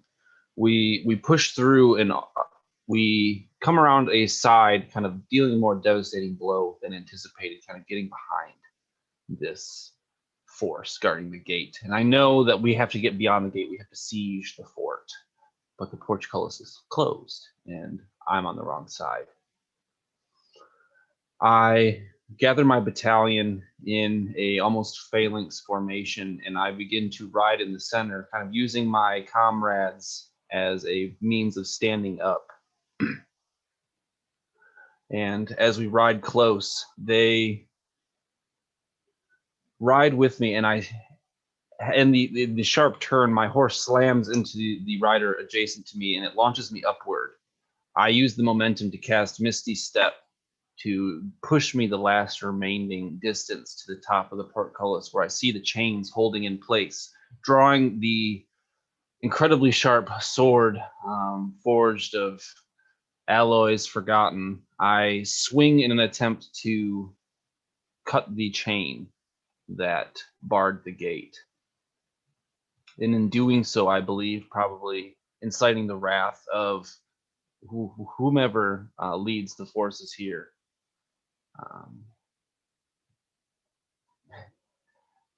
And I would put myself with a second Misty Step down in front of him in kind of pitched combat, compelling him to duel me, just burning resource after resource until I can ultimately catch him on an off foot, pumping my full divine smite energy into him to once again cleave his weapon, assundering both him and his tool of trade.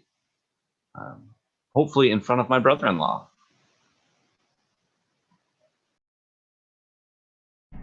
But of course. Each of you, please take a point of inspiration.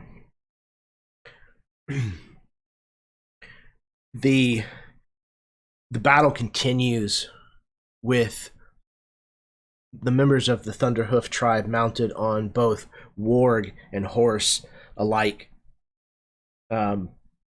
It's not long before they rally their forces to the surprise attack that was dropped upon them, and they thin your numbers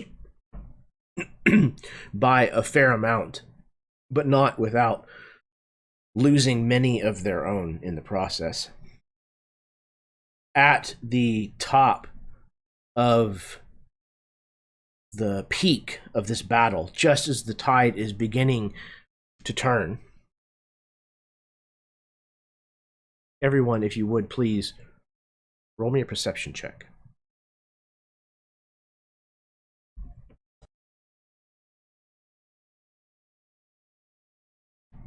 A 3. 19. Okay. Or didn't see it. Okay. Everyone except for Tord. At some point in this battle, your attention is pulled away and you look up the hill to where you were told the Temple of Dolora stands. You can see part of its grounds kind of up the hill at the top of this trail that leads up there. And up that trail, you see a Thunderhoof tribe woman, dressed differently than some of the rest. She seems to be leading an Angorian child by the hand, calmly, up that trail. And that is where we're going to take our break. So we're going to take about 10 minutes, go to the bathroom, refill your drinks, smoke them if you got them, kiss your spouse, yada, yada, yada. Yeah, so thank you all so much. This has been a ton of fun so far. I cannot wait to get to the second part of what I have for tonight and see what is going to happen. So sit tight, everybody. We will be right back.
Hello, everyone. Welcome back to the second half of the session of Beneath the Banner's Shadow.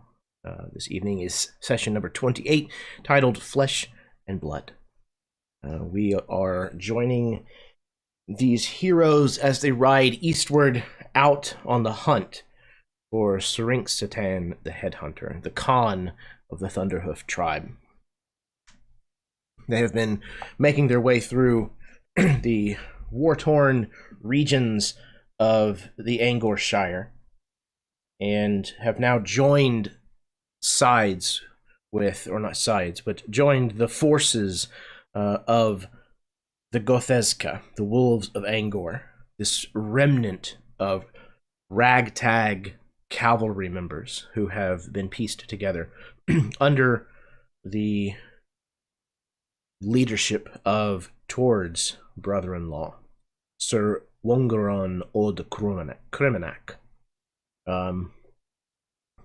The party and this Gothezka have ridden to the keep of Vorgund, where they have engaged in pitched warfare. These cavalry colliding with one another, and each of our heroes shining. However, at the climax of this battle, at the most heated, the most pitched, a few of you looked and noticed an orc woman dressed slightly different than the rest of the Thunderhoof that you have come across thus far. And she is leading an Angorian child by the hand up this path towards where you have been told the Temple of Delora is. So, what are you going to do? How far away is she from the keep at this moment? This would be probably in the neighborhood of 1,000 feet, give or take. So, I mean, some distance, but not an impossible, breadth to travel. And how far away from the temple is she? From where you are, you cannot see the temple. You were told that it was kind of like atop the hill that you can kind of see. So you can see the grounds that likely surround the temple. You can see, part of a wall or, maybe a statue on a plinth or something like that. It looks like that's kind of where the temple grounds might start. So from that point, she is 50, 60 feet. Oh, so she's almost at the temple ground. Yes. So that is not very good for me. I'm going to try anyway. I'm going to run. I don't care that I'm already up a tower. If I have to jump off, which I will jump off and run on the ground. I'm going to try to catch her. So bonus action, I'm going to spend a key point to dash. Action, I'm going to dash. Movement, I'll move. So my speed is 50, so I can go 150 feet. And I'm literally jumping off of where I'm at. And so I imagine I will take falling damage, in which case I have what's it called? Something step lightly or Leaf on the wind? Too soon. Too soon. Like we are rewatching Firefly. It is my son's first time watching the show. It is awesome. I love that show so much. And watching him watch it for the first time is incredible. They're nurturing his hatred of Summerclough.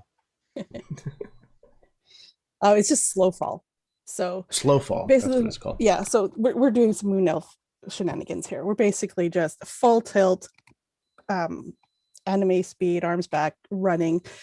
We run off the tower, and as we hit the ground, we'll do a nice roll into running, because I can soak 50 points of damage. Oh yeah, it wouldn't for be myself. anywhere near that. So Yeah, and then I am heading up full on to where that woman is.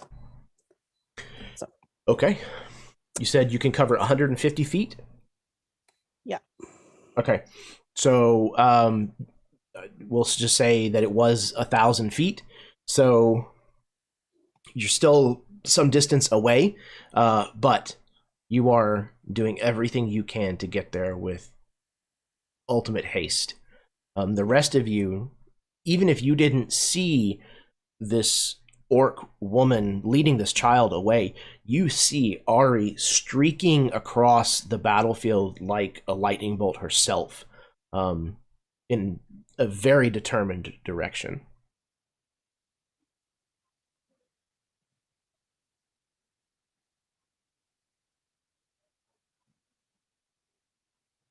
Anyone else?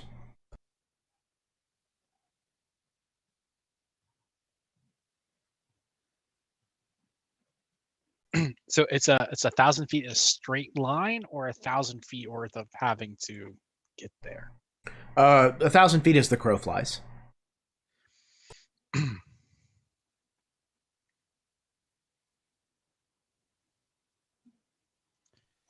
Is my horse nearby? Unless you specifically dismounted in order to fight, then a lot of the fighting that you were doing would have been on horseback.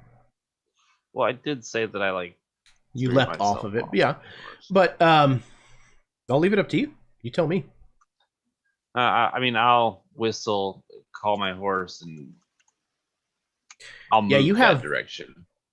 You have the horse that comes from the find steed Spell, yeah. Is it a spell?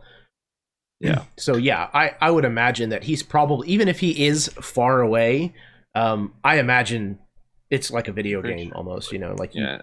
you whistle I think whistle it's and like like they super appear smart. around. Yeah, exactly. It's like Yeah, this horse I from The would- Witcher. I guess. Do I get the intent that she's malicious in what she's doing? Like, she doesn't look right. She looks. She's leading definitely this child away. Yeah, she's definitely guess- Thunderhoof, and your guess would be that she's some kind of shaman. You're pretty sure that there was a skull or two amongst Well, her she's evil. decorations. She's got piercings so- and a tattoo. She's up to no good. Yeah, I'm gonna ride up to her. I'm gonna do my best to detach from what's going on, because I know I'm probably pretty integrally involved in what's going on. So if Yeah, I'm tardy to the whole process. You just finished up splicing a dude and his sword in twain, so I am pretty sure that you can take a moment if you'd like. How fast does your steed move? I was just pulling that up. Who's faster, On Angorian steed Steed. or Ari?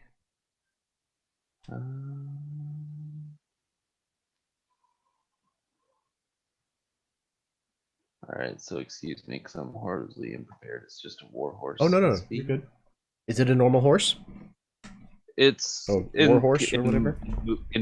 Considered movement, yeah.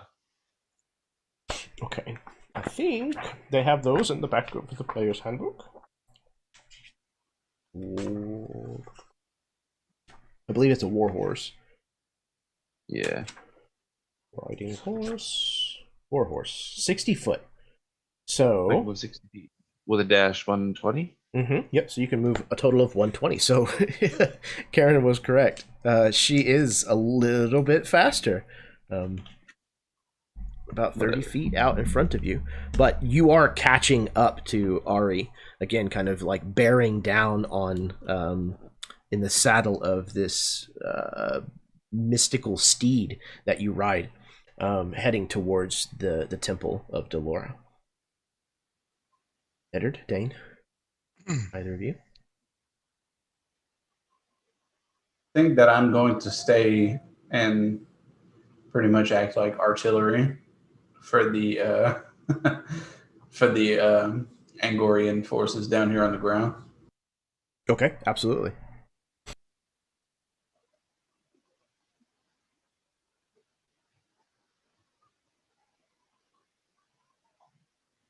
Man.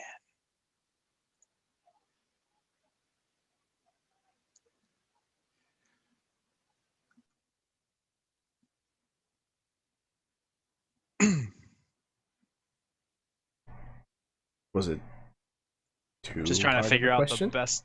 Yes, yeah, it really is. Oh. All right. Well, this will just completely make me worthless later. All right. So I'm going to move again. Bonus action Misty Step. So that should put me, what, 30, 60, 90 feet closer? Okay. Just a little behind towards Steed. Which would put her 900 feet away.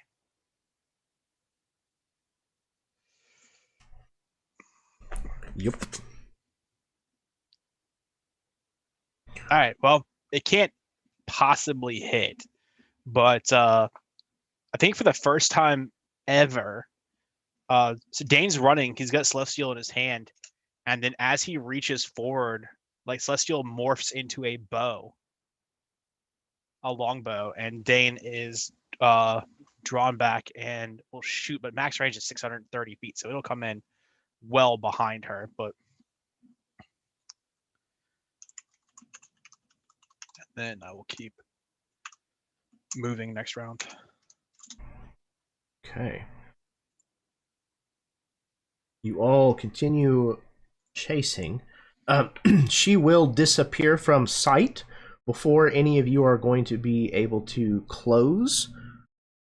So we're just going to skip forward to the point where you all are arriving onto the grounds of the temple. If that's okay with all of you.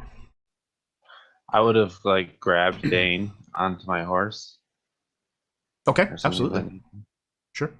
Yeah, you're, again, in an Angorian steed, even carrying a fully armored Tord would have no problems carrying Dane as well. I totally get there a couple of rounds before they do. You do, totally. You had a head start. I think I would join them only after I felt like I've done enough damage out here on the field. So I'll probably arrive however many rounds Ari is early. Probably I'll arrive that many rounds late. That's fair. Okay, so just to keep things a little bit simple, we're going to say, Ari, you arrive. There will be a round where it's just Ari. So the round that Ari arrives, there will be another round that is just Ari, and then Dane and Tord will arrive, and then there will be a round where it's just the three of them, and then Eddard will arrive. Okay? So, let's go ahead and get initiative. Just in case, just in case diplomacy We know what this breaks is, down. Jeremy. We know what this is.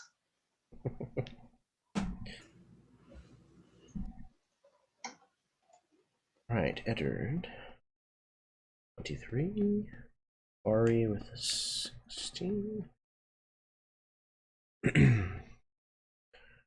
Toward that and cleanup. Oh, whoop. Okay. Eddard, Ari, toward Dane. Okay. Ari. Your arrival. You enter the grounds of this temple. There's like I said, a partial wall or something that's still standing that hasn't been completely demolished and destroyed. And the land beyond that has been tended to within probably at least a few weeks. So it's kind of not quite a garden, but at least just like a manicured, cultivated section of ground. It's not just kind of left wild. And seated in more or less the middle of these grounds is a large building that is very obviously a construct of human, maybe with some influence from the dwarves. Without a doubt, built to the old gods. It looks like it might have been changed over the years, but largely it's still recognizable as kind of an old-styled temple. And there's probably at least 40 to 50 feet or so between the wall and the door to this cathedral that lies open. But even across this distance, you can hear the buzzing of flies, and you can smell rot that you're fairly certain is emanating from this building.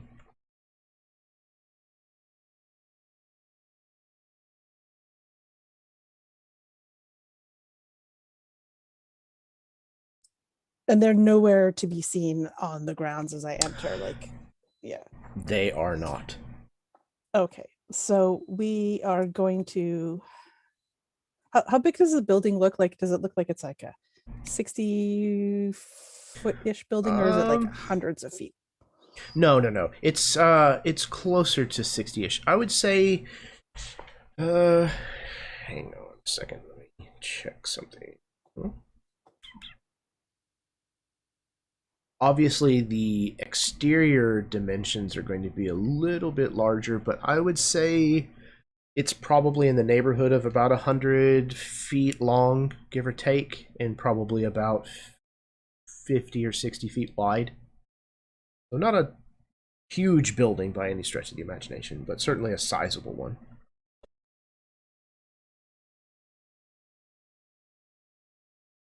Yeah, seeing that it's kind of mid-sized and that I'm definitely going in the building. As Ari runs across, so I use my movement to cross from here to the door, I'm pulling out my short sword, so that I have it ready in my hand.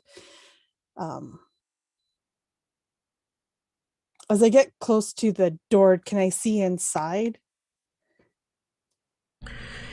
I would say so. It is lit in here, albeit dimly. There's a few candles that are lighting the way, and the little bit of sunlight that kind of permeates through most of the smoke and stuff that's coming out of these fissures in the surrounding area. You can kind of see inside a bit. And it's disturbing, the scene that you see. I know that Ari is not necessarily keen on orcs, but even still, this is drastic. You see a room full of people.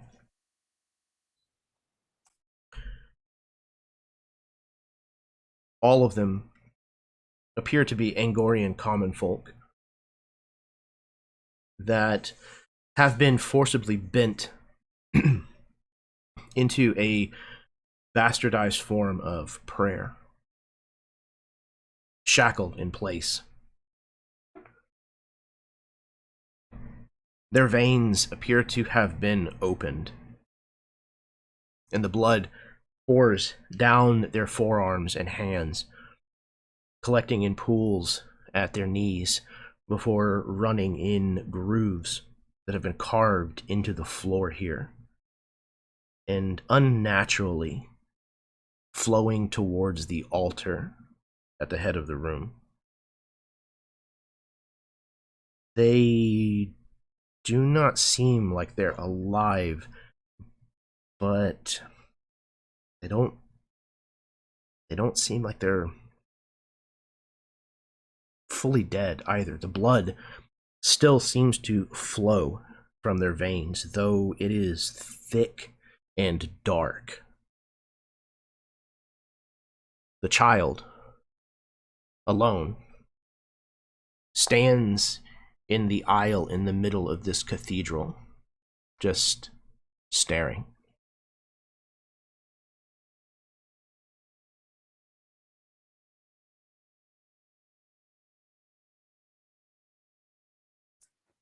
And the woman is nowhere to be seen. Not that you see. This does not appear to be the entirety of this place.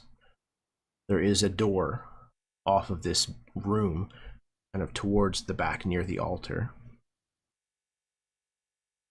How far away, like how far into the room is the boy? Is he within 50 more feet from me? Like if I'm at the door? Yeah, I would say he's probably about 30 or 40 feet away. Okay, I will use a bonus action, blow a key point to dash, so I am at him. At which point I'm going to basically kind of shield him, at least, hopefully, like put him in behind me as I am scanning the room for the woman. Any dangers, because like behind me, that kind of thing. And if not, I'm going to push him that way and then do another, like do my action, do a move and continue into the room more. Okay. If that makes sense. You are fairly certain that you hear noise, maybe even low talking coming from the other side of the door at the far end of the room.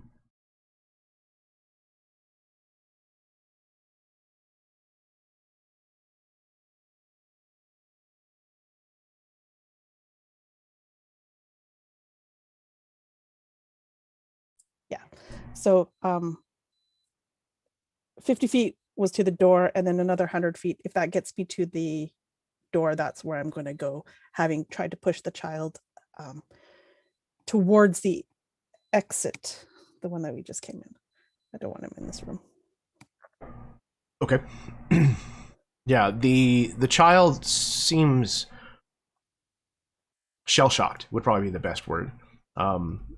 Does not seem entirely cognizant of what's going on, and is very easily shepherded kind of back out of the cathedral. You move up to the door, and you can hear definite talking on the other side, but it's the kind of talking almost like a mother to her children.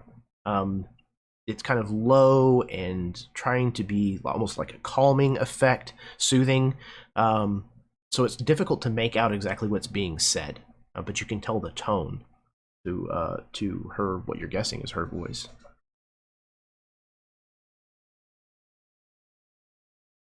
Okay.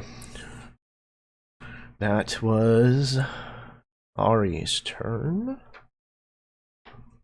Okay.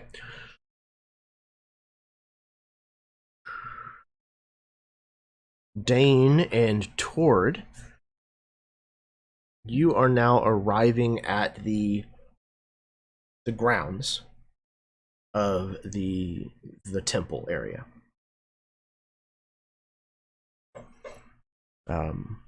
You see a child kind of standing on the stoop, the stairs just outside of the door to this temple, looking lost, confused. And you don't see the orc woman or Ari anywhere. But again, you can hear the sound of winged insects buzzing about, and you can smell the rot from here.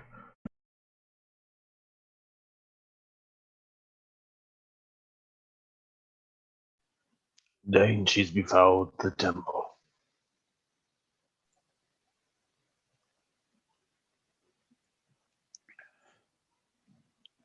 I think Dane slides off your horse, sword returning back, or bow returning back to being a sword.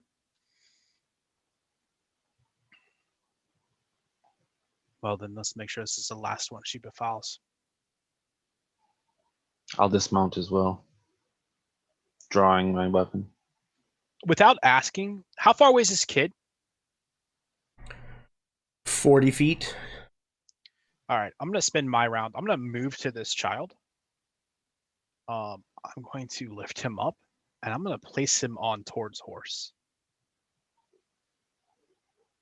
It's probably the safest place for him right this second. Okay. Again, he doesn't seem wholly there. He doesn't seem to be entirely cognizant of what's going on. So it's very easy to kind of scoop him up and place him atop this very tall saddle.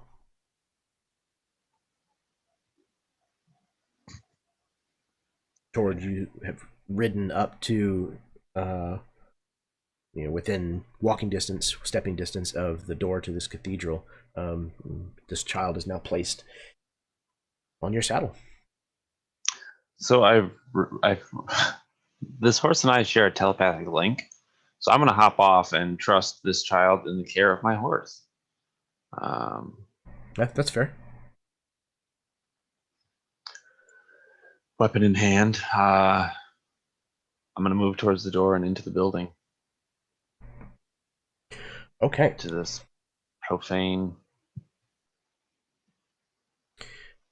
I have a interesting question for Tord. I don't think that this applies to Dane or to Ari, but Tord, you don't happen to qualify or count as a fey creature, do you? I don't think so. Do I? I don't. Not yet. I don't know if that's something that happens with Oath of the Ancient Paladins or not. I don't know if they really do much of that with player characters at all anymore, honestly. We can room with it, roll with it, do it. Saying you are one? Sure. Okay. I don't know what it matters, Jeremy, but the last feat I took is Fey Touched. That's what gives me Misty Step from my grandmother. Okay. It does not change Okay. my subtype, but that's where I got my other spells from. Okay. So I will let you answer the question in however you see fit, just like I let Baron answer the question. All right, well, let me ask you this. Would my grandmother count as Fey? Yes. Then yes, because it would be from her that I got it. Okay. So along that line, because I have Fey ancestry. That's part of Okay, yeah. I'm a little. There's not a human among you. You're the GM, you make the call. Yeah. Okay. Tord. Yeah. And this applies to Dane as well, whenever this comes up. You move to pass in through the doorway into the cathedral, and you hit a force that pushes you back. You're not allowed to cross the threshold into this cathedral.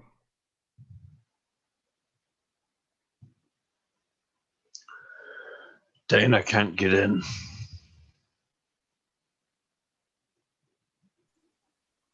Neither can I. That's unacceptable. And rearing back to punch whatever's stopping me, I'm going to cast Dispel Magic.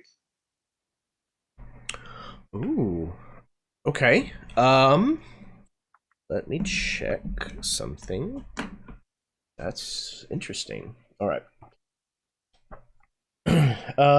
Dispel Magic does anything 3rd level or lower automatically? Is that right? I think so. And then it's 10 plus a spell level for everything above. Okay, so you will have to roll. Sure. It's the DC is 10 plus the spell level. Okay. Yes. And All you right. roll, I guess, would be your spell casting. Make an ability check using your spellcasting ability. Okay, cool. So it's just your Which is wisdom for, charisma. or is it My charisma? It's Okay. charisma. All right. 15 plus 3 is 18. Okay. So please tell me what it looks like as Tord dispels the hollow spell that has been placed upon this cathedral.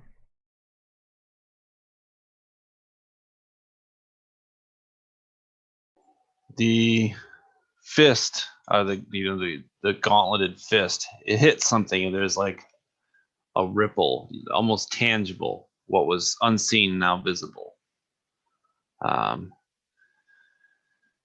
It's almost the same kind of energy as a divine, like when I pump a divine smite. It's just pure, I don't know, expression. And this just happened to be rage. It was unacceptable for me to not be allowed into this temple. This is unacceptable, what has happened here, this profane betrayal of this holy ground, and I will not stand for it. And the walls that bar me from this building will fall. And I hit it again, and it breaks. Excellent. I imagine there's maybe even like some form of like actual component to this maybe some blood that has been kind of, you know, dripped across the threshold or something, maybe even in this kind of runic pattern. And as you smash this and break it apart with your rage and your sheer force, we actually see the blood coagulate and crumble into dust. And you are able then to step past the threshold and into this hellish room. The door begins to creak as the handle is activated, and it begins to open. Eddard, you arrive at the edge of the grounds of this cathedral, just as you see Tord's horse with an Angorian child riding back the other direction past you. Okay,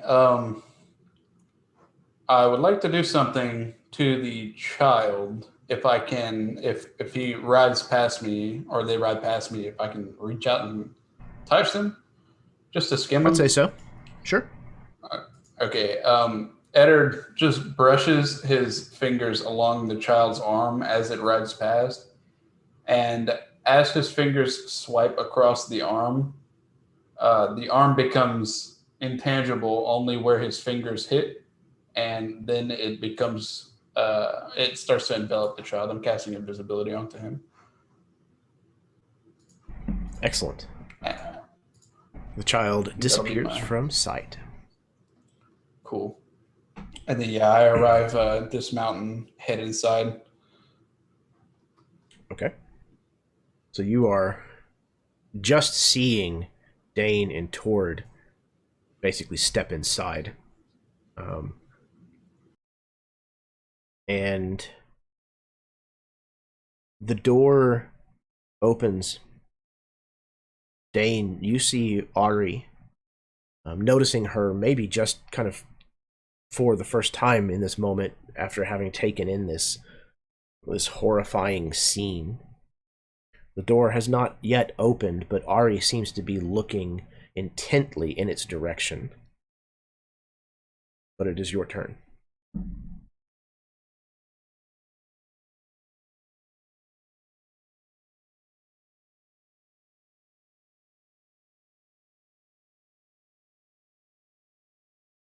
You are muted. Wow. All right. How many of these individuals are bent over these pews? Just like a dozen or so. Let's 20, 30. see.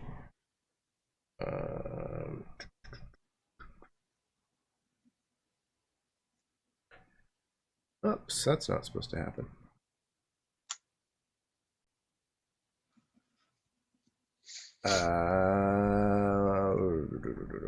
There's also people saying that the stream might be lagging. I hope that's not the case. It cut out for like 10 seconds earlier. Like I said, we have a really bad storm that rolled in like half an hour to an hour ago. And we're warning everybody that it was going to be a nasty one, so we'll see. Okay, let's see. Where is this? Okay. Hold tight, please.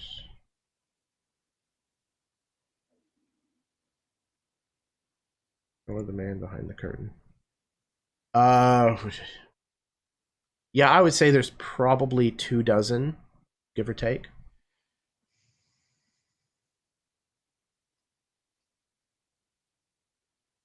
Okay.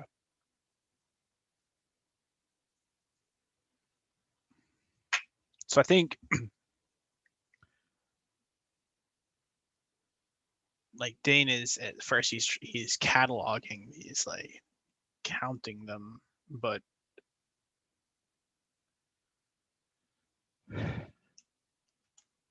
maybe it's that familiar voice of Sir John, who's I imagine down still fighting with the mounted combatants, but there's just this familiar like hand on his shoulder, maybe in the same way his father would have, a year ago, 2 years ago, and it stirs him from it. And so he walks up and he's going to put his hand on Ari's shoulder, trying to be reassuring, but probably actually startling her with how concentrated she is on the door.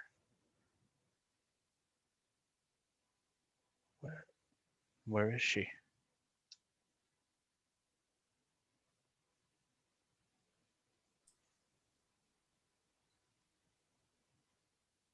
She's inside.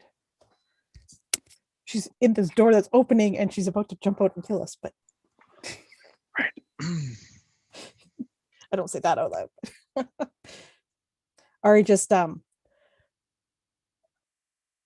would be like indicating with her head at the door that's opening.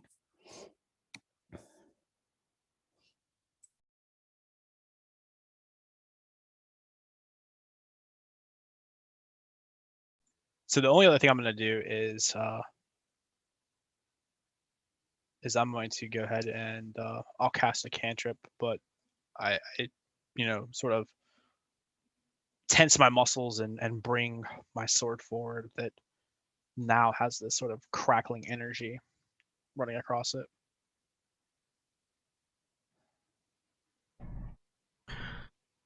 Okay.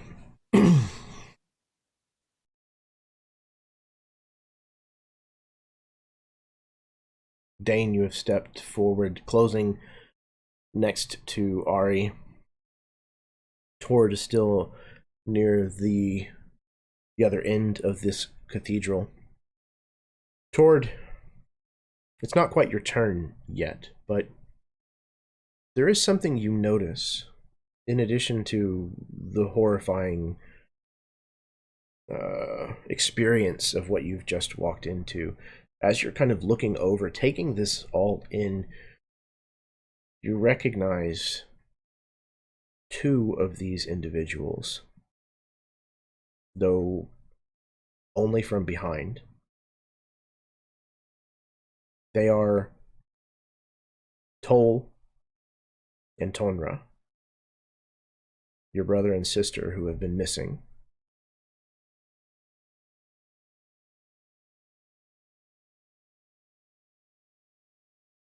Dane just approached Ari. Ari, it is your turn.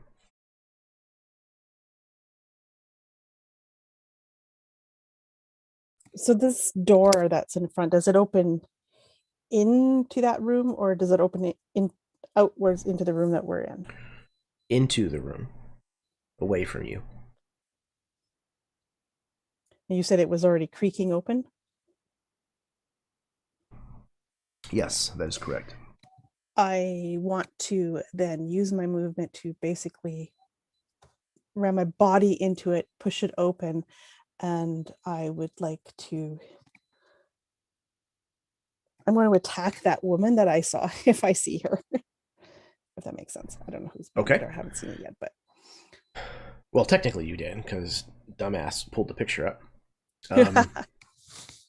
So, you charge into the door and fling it open, causing the individual on the other side of it to stagger backwards.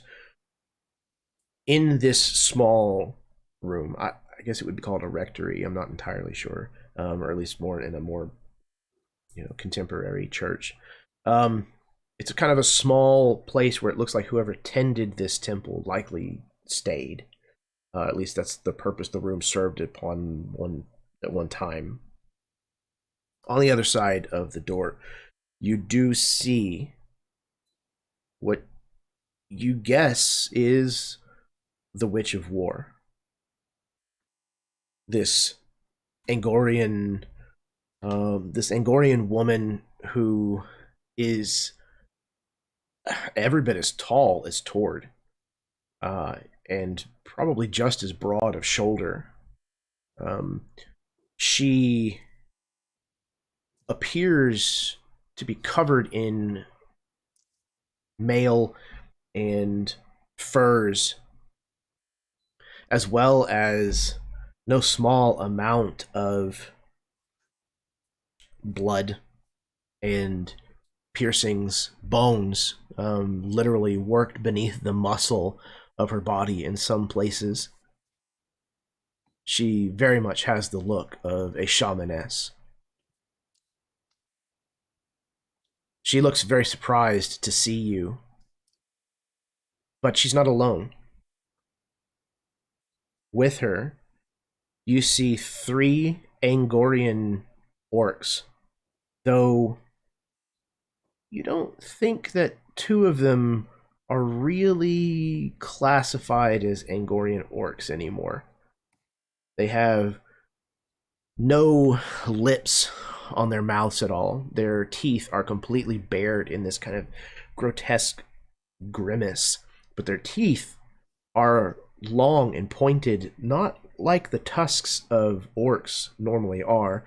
These are bestial, like that of a carnivore. And they are painfully gaunt. Their arms, their hands seem massive on the ends of their lanky arms, and the talons at the ends of their fingers are, again, bestial. They all turn and look at you with nothing would really describe it aside from the word hunger.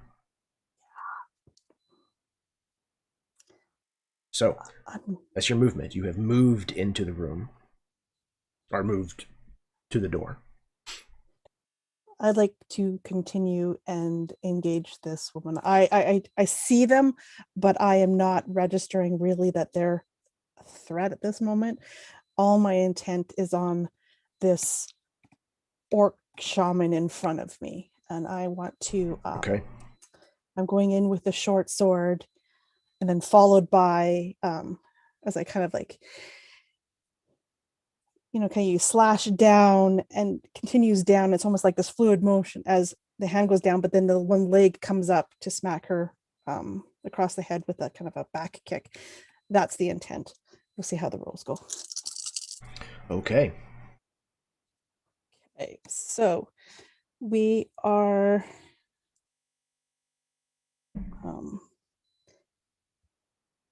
18 plus 8 is 26 for the sword hit and 12 for the foot. Okay. The sword will hit. The kick does not, however. Kick does not. Okay. I am also going to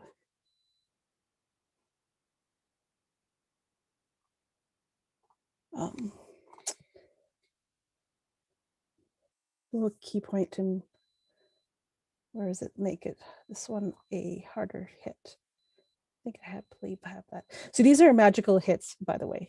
Just Okay, excellent. yeah, 1 key point to added extra d6 damage is what I'm also going to do. Okay, so attack, sharp.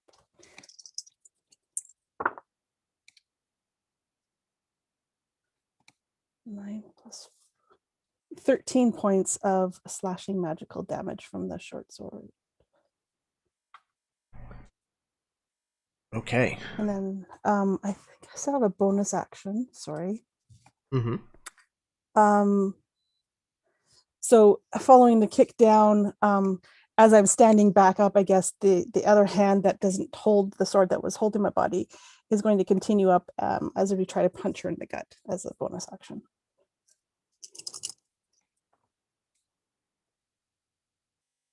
That'll be a 16 to hit.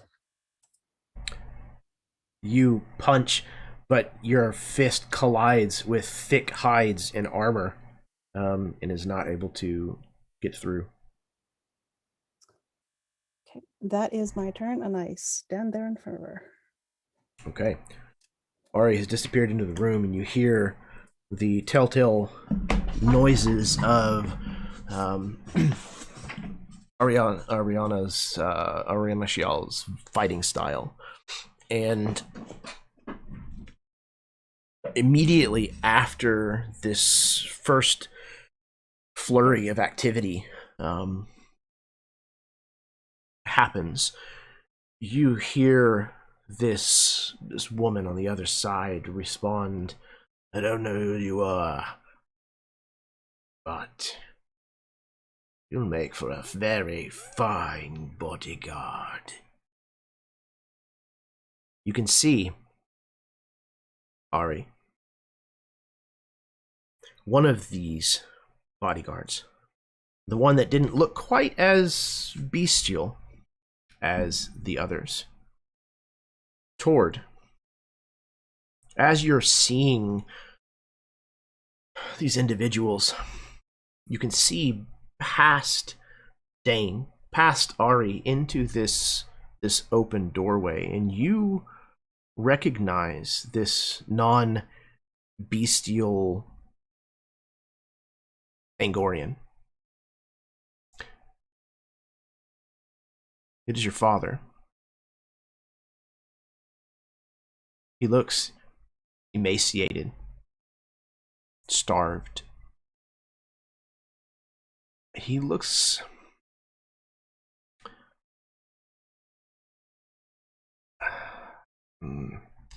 placated, cowed, like a pet. Ari, this witch, was holding something in her hand. She turns as she says this to you, and she feeds something to this Angorian orc. You're fairly certain that it was an ear. He devours this ear.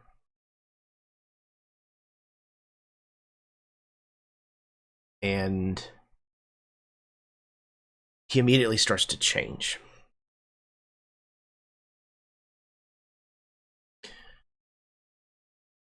Give me just a moment. I will. Where did I put? Ah.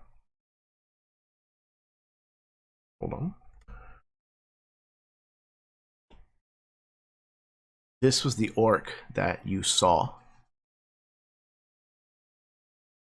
As he devours this ear, you watch instantaneously as his face changes to match that of the other Angorians. His eyes lose their life, their light. And he turns to look at you with that same hunger. The witch draws the knife, the long knife that she carries at her belt, and looks at you, Ari, after feeding this ear to him. And she speaks in a low guttural sound as she casts a spell. When she is finished, you notice very quickly that she grows in size to the point where she is scraping the rafters in this room. She casts enlarge upon herself and is now standing about 13 feet in height. Her weapon and equipment have all increased with her. She looks down upon you and she says, "If you kneel, I will make it quick."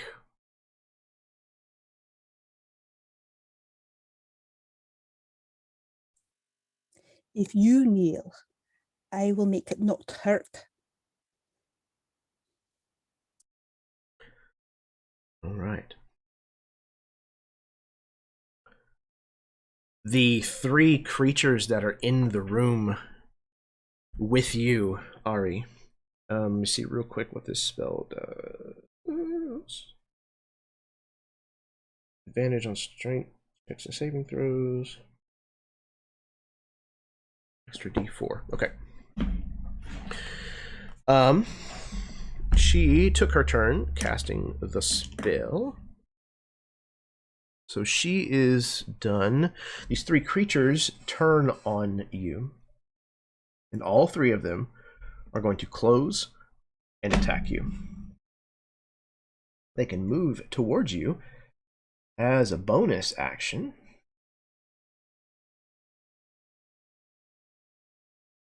Okay.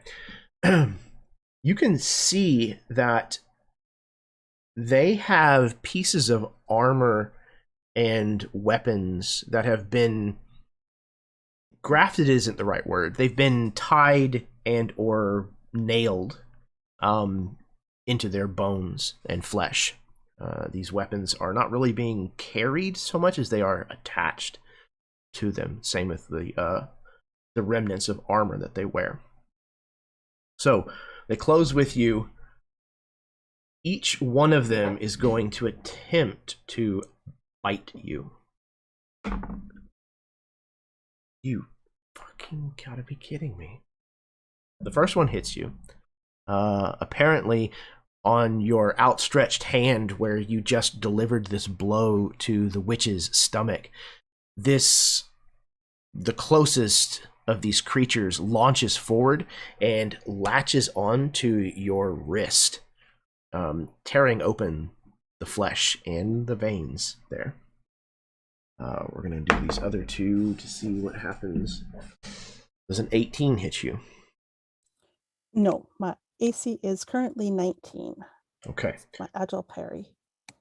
This one comes so close that a few of your hairs get caught between his lengthy teeth as it gnashes down right behind the nape of your neck and narrowly misses you. The last one isn't able to get as close, but is gnashing its teeth all the same. So one of them is going to hit you, and he hits you critically. So first and foremost, you're going to take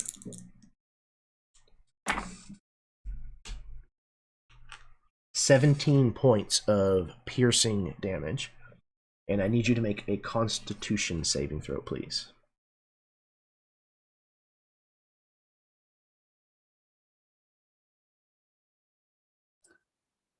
Okay. I just, as a note, I have immunity to disease and poison, if that matters. It will not apply in this particular case. 12 is my con save. A 12? Yeah, I did not Okay. roll well. Well, luckily you rolled well enough. You feel from the bite that occurred at your neck. You feel. Oh, wait a second. Hold on. Okay. So, okay. I'm gonna roll a die to determine which of these creatures it was that landed this bite, because the one that was towards father is a little bit different. Okay, so I'm gonna roll a d6. If it's a 1 or a 2, it was towards daddy.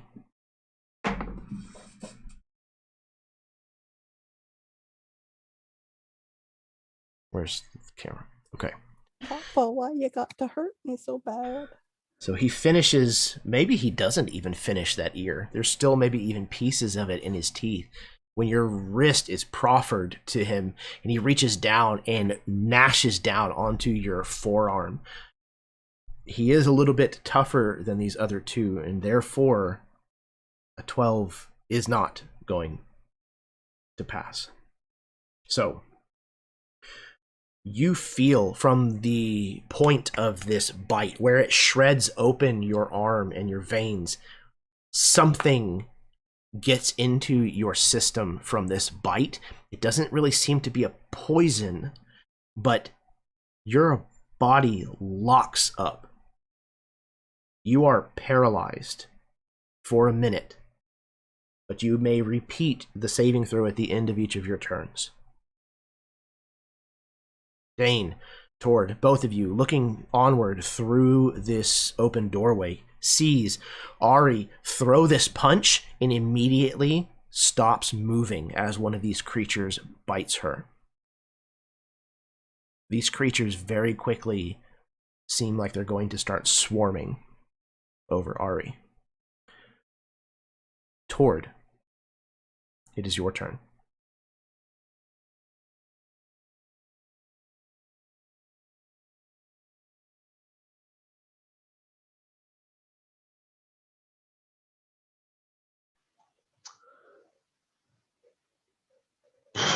I'm gonna run in and I'm gonna swing at this chick.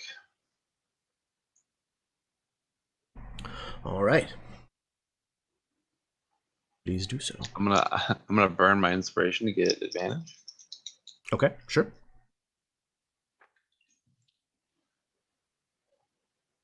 27. A 27 will hit. Actually, I think this one D8.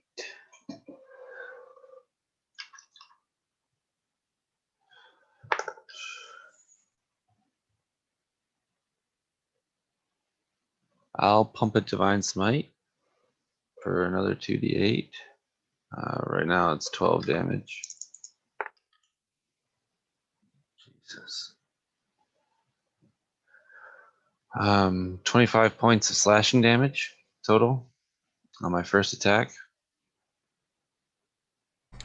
She takes the hit, but she's still kicking. Well, I just have to mark that.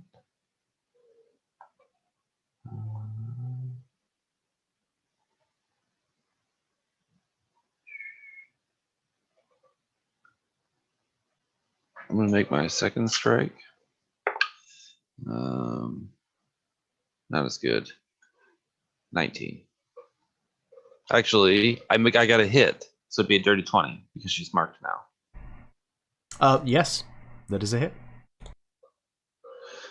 All right.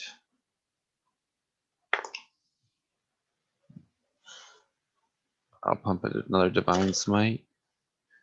She's sitting at 4 points of slashing right now. And another 13 radiant. So that one is 17 points total? Yes. Okay. 17. Right. She has taken all of this damage, but she seems like she will have to take a bit more before she is done. That was toward... I sorry, go ahead. I do have a bonus action. Mhm. After my 2 swings, kind of tearing into her cloak, meeting the like patchwork scale mail padded armor that she wears. I'm going to.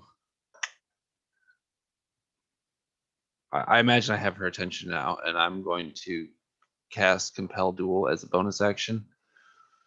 You will fight me.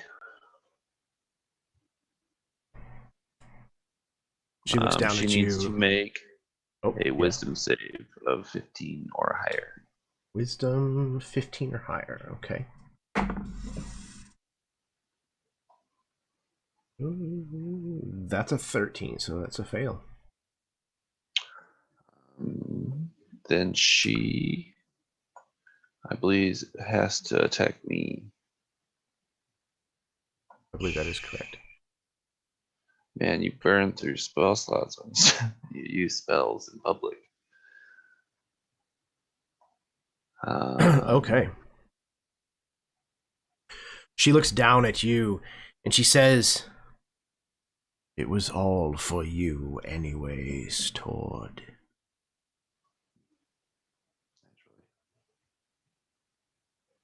All right. It's not that she can't attack other people, she just has disadvantage on attack rolls against creatures other than me. That's fair. And if she attempts to move more than 30 feet away, she has to make a wisdom save or be unequal to. Okay. Eddard, you're up. Okay, I dash into the room. I don't know if I'm pretty sure I was close enough to just make it inside with regular movement, correct? Or was it What too is far? your speed? Let me have a look. 30 feet. So dashing 60, you would more or less be where about as far as Dane has made it into the room so far. So you can see into the open. He's in the cathedral, but not in the room where this combat is taking place. You can see into that room. So if you were trying to attack anybody in there, it would be they would have partial cover, essentially. Okay. So let's see. Dashing, that's movement and your bonus action? Or is that your full action? So unless you have cunning action, it counts as your action to dash. You might have. If only I had taken that second point in rogue. Oh, you only have one in rogue? Yeah, so yeah, you don't have cunning yeah, action. I'm only run. That's fun. I'm just trying to close the distance. I don't really have anything I can do on a bonus action. Actually, yes, I do. I will grant a point of bardic inspiration to Ari. Excellent. And you have a D6 or is it a D8 already? It's a D8 now. Can I use that on saving throws? I think so. Yes. Ability check, action rolls, or saving throws. Excellent. It can be added after seeing the roll. So you also have Tord's benefit now that he's next to you. Oh yeah, I need that's it right. all. Con is my Plus, save. it's plus his. I do that at least once a game now. That would be his charisma modifier added to, I think. Tord, what's your Baron? What's your bonus to people's saves right now? Plus 10, right? Yeah. Definitely. I think it's his charisma. Okay, but we are not quite there yet. Dane, it is your turn first. Plus 3. Plus 3 to all mine. Okay. Excellent. Plus 3.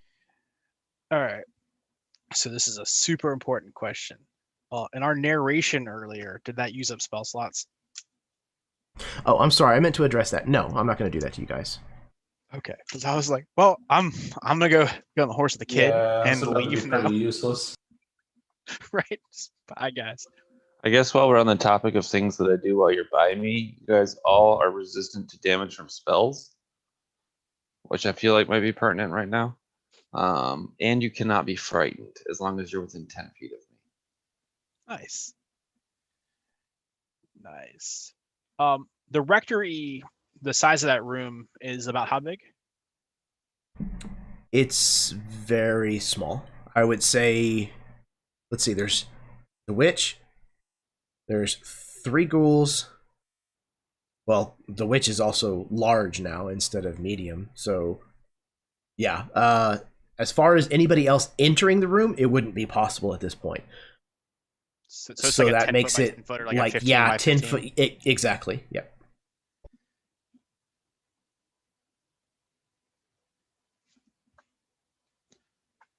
Okay.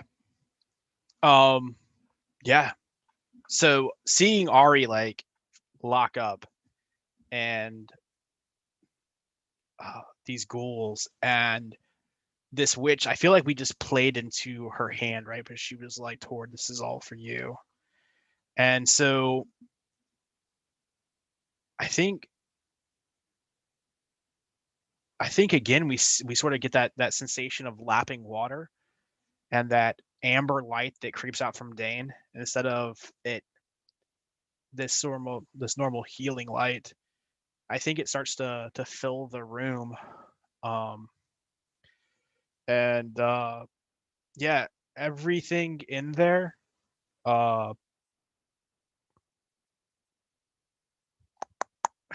Is there a way to draw a line that'll hit the witch and the ghouls without hitting Ari or Tord, or would I have to hit at least one of them? I would imagine at least one of them. Yeah. You would at least have to hit Ari in order to get anybody else in that room. Okay. Well, I love you, Ari. You have resistance to a lot of stuff right now. Okay. So everything in that room needs to make a DC 17 con save. Constitution DC 17. Okay, let's see. The witch fails miserably. The other creatures. So it's a Constitution save? It is. Yeah. Nope, they fail as well. Okay. Hey, did you make it already? So I rolled a 10. So I could use that bardic die, but I'd have to roll a 7 or 8 on it. Well, you're at +3 from Tord, so you're at 13. No, I'm at 10 with the plus. Oh no. All right. Okay, really bad. So do you have inspiration? Oh, I have inspiration. I am totally using an inspiration point. That's a great idea. Thank you guys. Probably a good idea. Also, I'm going to look up what paralyzed does, just in case. Paralyzed says I can't. I automatically fail strength and dexes. Strength and dex, okay. And then attack rolls against, and is a crit. Okay. Oof. Okay, so this is actually much better. I rolled an 18 on the die this time, so okay, yeah, that's awesome. On the bond. Did I need to roll? Because I got a 23. I think he said I can hit them and just Ari. I don't have to hit you. If it's a line effect, yes. It is a line. It is a line effect for now. And the only reason I asked for save already is because I rolled a natural 20 on the die to hit, so it's gonna be a 28 to hit. I imagine that hits everybody in that room. Well, everybody in the line, yes. Yeah, that's what I meant.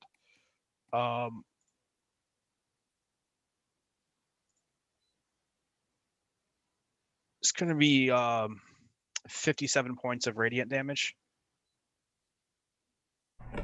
Good. And then everything that failed it is blind for the next minute. So if you succeeded on the you take half as much damage, so you'll take 28. 28. But I am also resistant to spells from magic. So you take half of that for 14.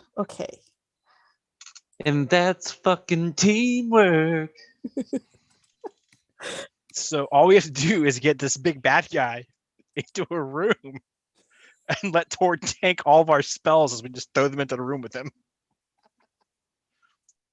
We finally Okay. cracked the code. I'm officially out of magic.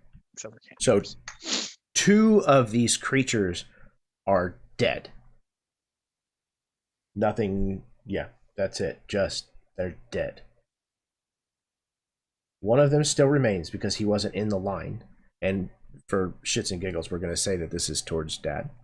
The other one, or the witch, took the brunt of this radiant spell, but she is still fighting. Okay. She is blind for the next minute. Excellent. And everything within 120 feet is brightly lit now. You said for the next minute? Yep. Is this a repeat saving throw end of turn type I thing? will look at that for you right now. Okay, cool. Is that the totality of your turn?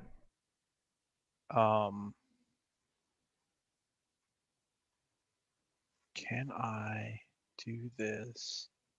Maybe. As no, I'm actually gonna heal Ari as well. Okay. I don't know how messed up she is. But basically, I think after taking that damage, Ari, I think this wall of light that is just there and crackling, but not with the normal.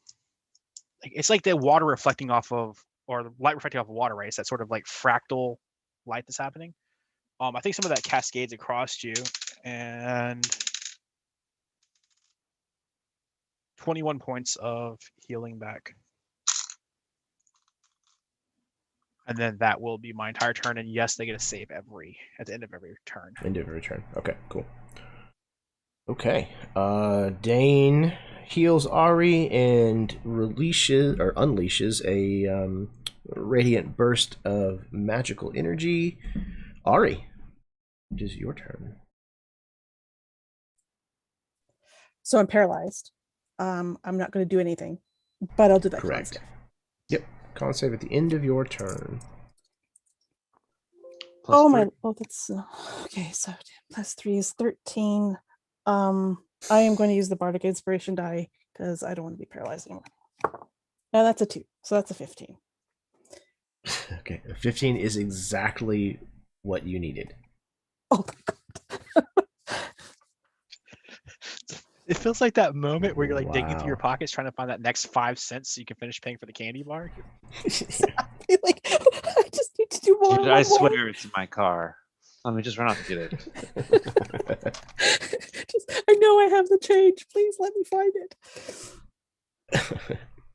If you guys have never read a webcomic called Order of the Stick, I highly recommend it. It's exactly that brand of humor.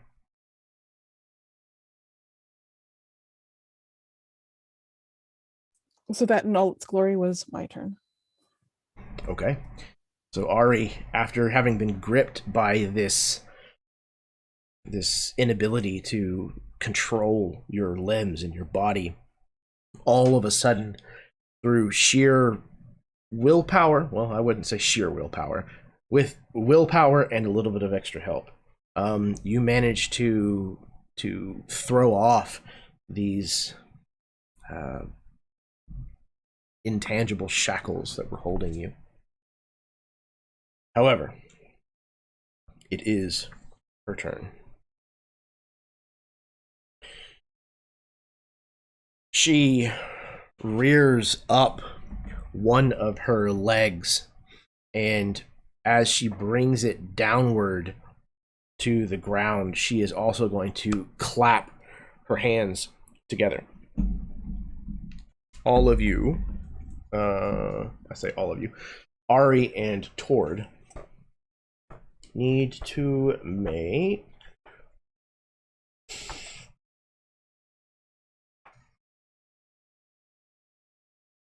what is this? A Constitution saving throw, please. I know, Ari. It's your It's favorite. like you look at her character sheets and goes, "What are you bad at? Let's do that." 30-20. Okay. All right. I'm actually really good at my saves. Oh yeah. Paladins are unreal. 30-20. Because Both thank you, dirty Tor. 20s. All right. Dude, these aura effects are great when we're close. We're never this close. Okay, let's see. What does she got? What is 8 and okay. So yes, that is enough to bypass the effect that would have thrown you back otherwise as she activates a thunder wave spell. However, even on a successful, you will take half as much damage. Let's see. It starts at that, and she did it as... But we are resistant to magic damage, so we take half of the half. Yes, that is correct. This shit's rad. Okay, so... Boom, boom, and then... Okay, however, it is still going to be some damage. This.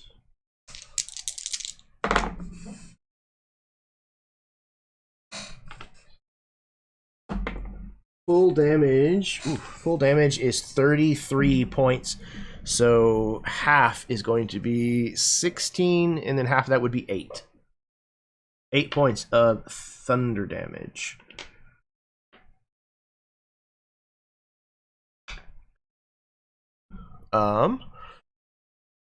But both of you are able to resist being thrown backwards as she does this. She is then going to push past both of you, or attempt to push past both of you into the main cathedral area. So both of you will get attacks of opportunity if you so wish it. Oh, I wish it.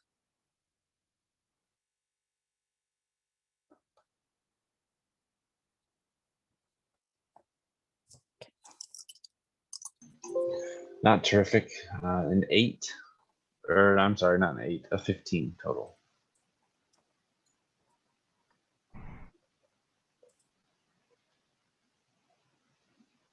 A 23 for me. Okay. Ari, your blow will land first, and as she steps past Tord, you're not able to connect. It glances off of her armor. But Ari's sword, or Ari's sword, I imagine. And I'm going to blow a key point because I haven't done that this turn. To make us hurt more. Okay. So 8 points of magical.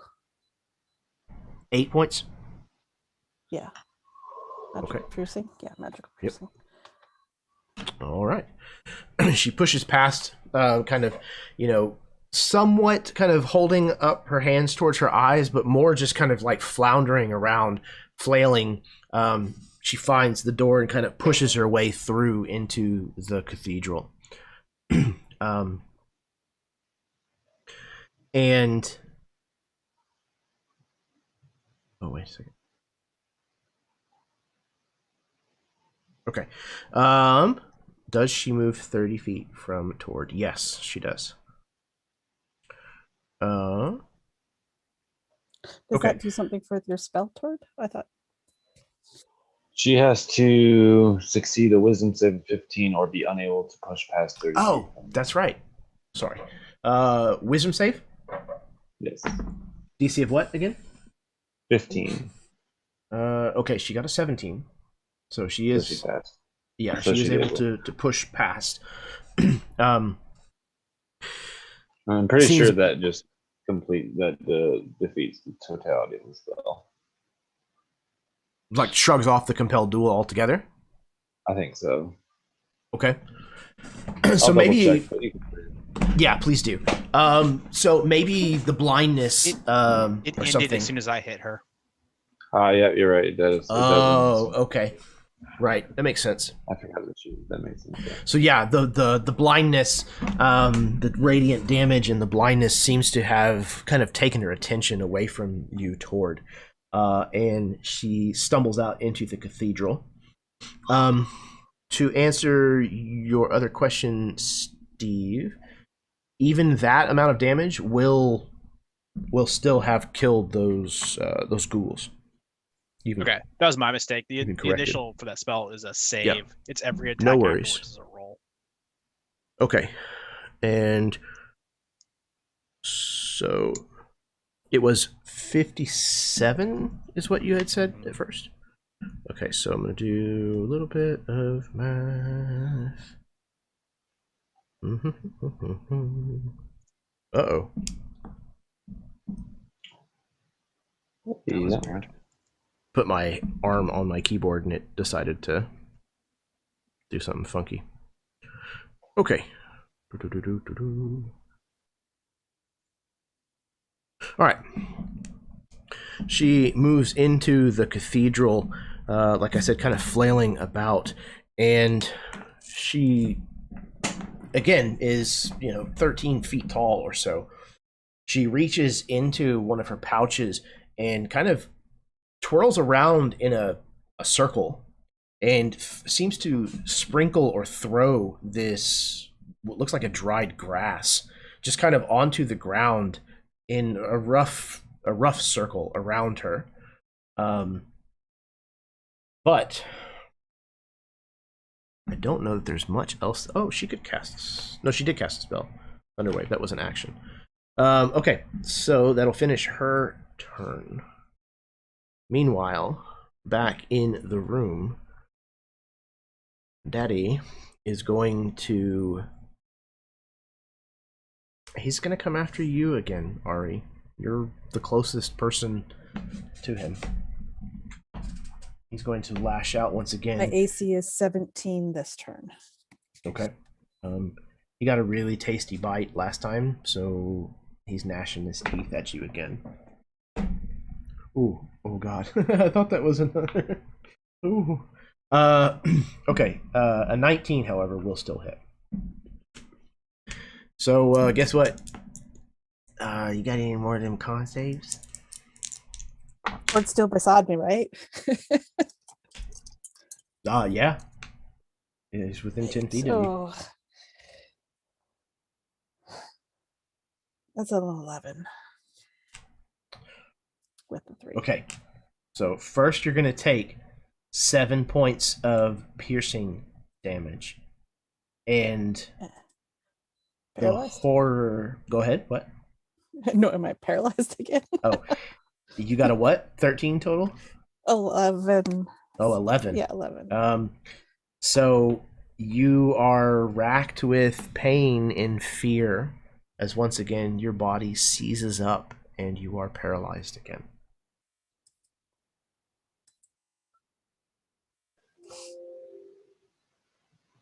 That's like narrative fear, right? Not the Yes, frightened yeah. condition. Yeah, exactly. Because No, just we're immune narrative. to that. We're immune to Yes. that. It's my last benefit. All right. And Tord, you are watching as what is still somewhat recognizable as Masaka Ton is tearing into the flesh of Ari and feasting upon it as if a rabid animal. Tord, it is your turn. Question: do I believe that this transformation, like, was he dead prior to eating the ear, and this was like the completion, or is that like yet to be determined? He seems like he was already at the door, if you will, and Sure.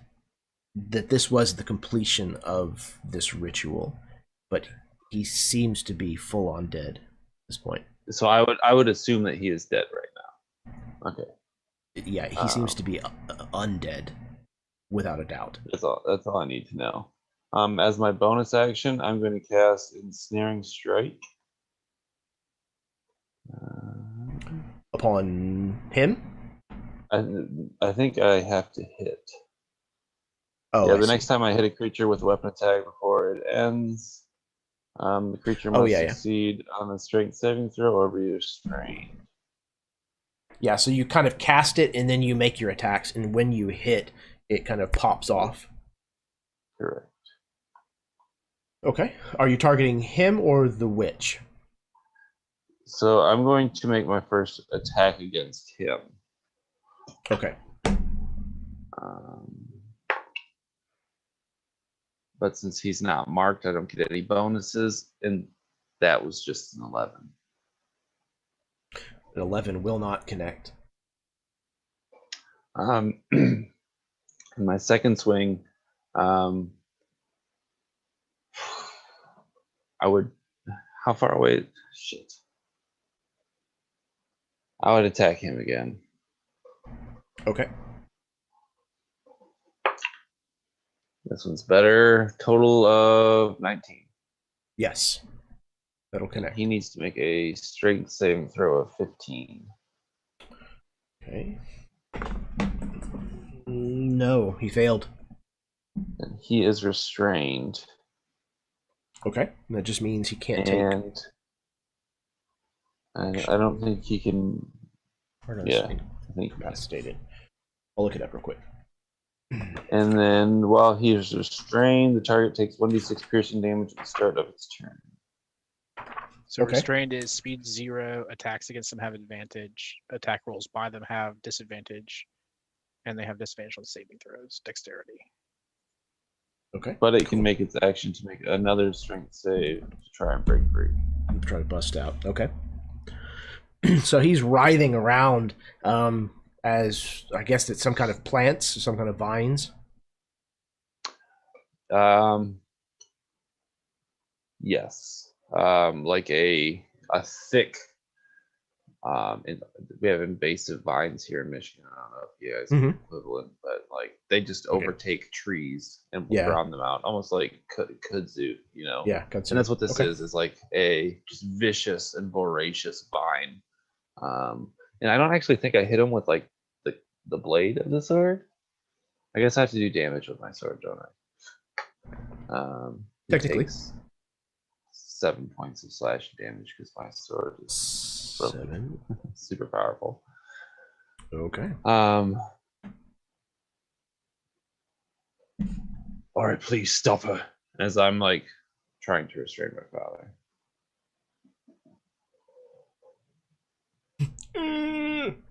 You're telling me to stop her? Oil can. Okay. That was Tord. We are back around to the top with Eddard. Okay, so Dan and I were standing outside in the cathedral area, and she moved into the cathedral area. Did she pass us by any chance? No, so you guys are kind of like halfway or so down the aisle of the length of the cathedral, and she's still at the head of the cathedral near the altar. She's just kind of basically stepped out of that side room into where somebody would sermonize from, essentially. Okay. All right. Well, I would like to make this really easy on my compadres. You tell me if I can or not. I checked the spell. I couldn't see it. Maybe let me read it one more time. No, it doesn't say. I want to cast Hold Person, but it doesn't say if there's any size constraints. I don't think there is. I don't think so. So I would just like to cast Hold Person on her to stop her from retreating from the ass whipping she's receiving from Thor. And that's a Wisdom 17. Wisdom 17. All right. Let's see. She's got it. Well, yeah, I got an 18 on the die, so she kicks it. Damn, I tried. You get the sensation that she has a fairly robust resistance to a lot of spells. It is a shaman after all. Yeah. Okay, Since that didn't work, I'm going to go ahead and give another bardic inspiration die to Ari. Okay. All right. Leonard, you kind of fling this spell at the shamaness, and she seems to shrug it off, though she almost doesn't even register that that's what she's doing, as she's kind of blindly flailing around. That brings us to Dane.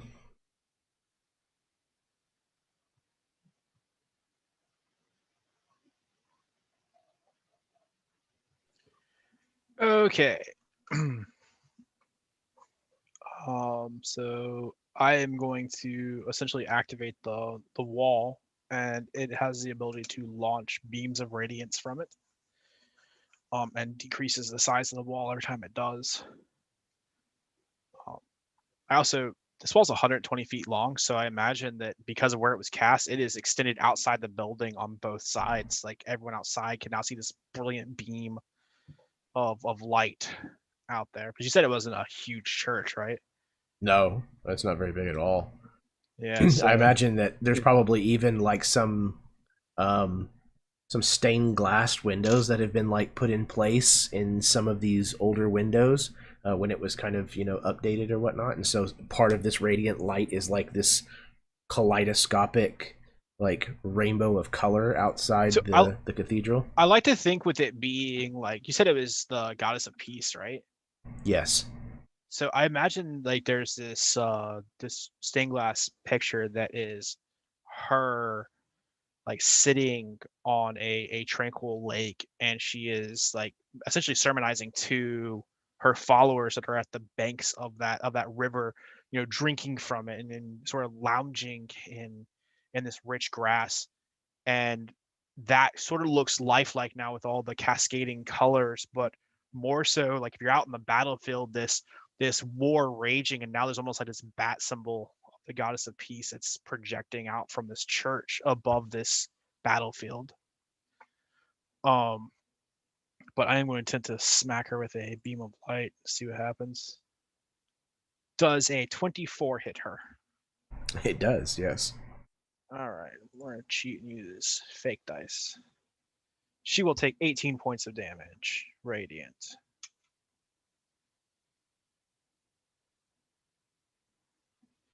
As a bonus action, I would like to heal Ari. There's a pattern to this. You can take back 12 points, Ari. All right, good deal. And that wall does like shrink in by 10 feet, but I imagine with it being 120 feet long, that's not even noticeable at this point yet. Right. Excellent. Okay. That brings us to Ari. I sweat and strain and try to break free again. Okay.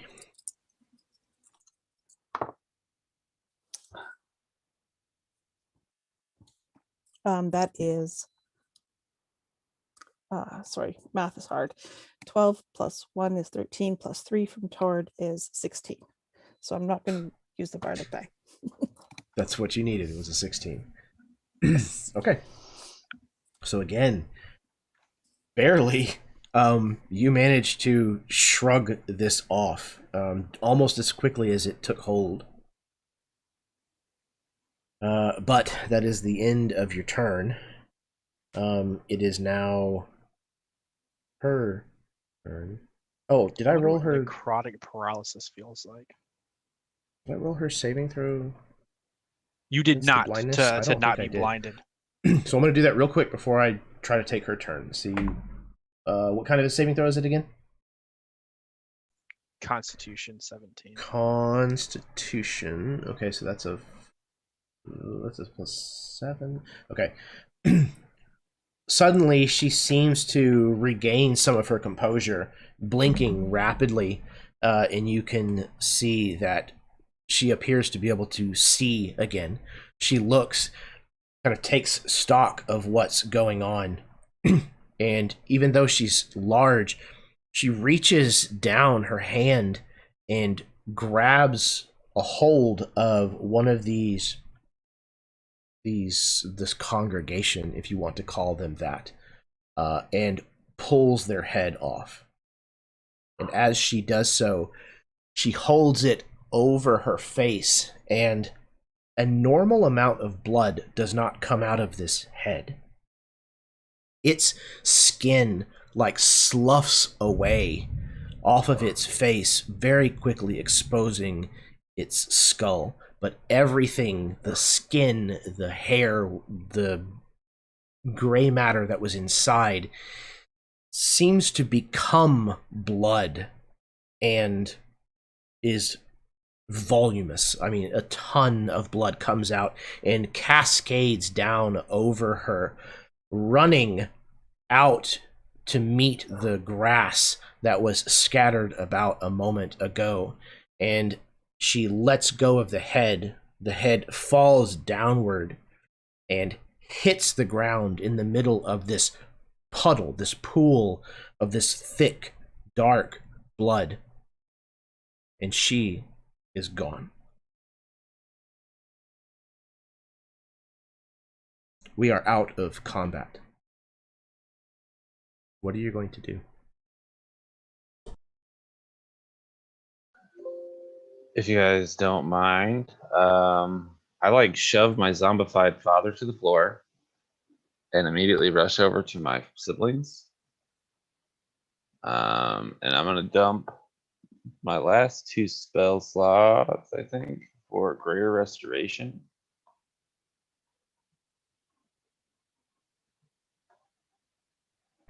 Greater Restoration to... I don't have Greater Restoration. It would be Lesser Restoration, I think. Okay. I don't know what is afflicting them. Maybe I'll heal them. I'll heal them with Lay on Hands. How about that? Okay. You can see, as you go to heal them, that your sister is missing her ear. Dude, I'm gonna kill this fucking witch. So hard. She's deformed now.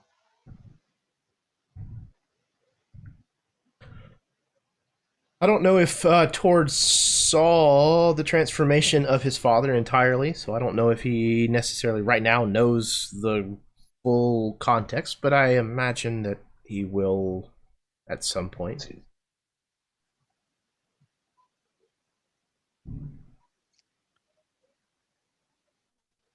Are they still alive? That's, I mean, kind of.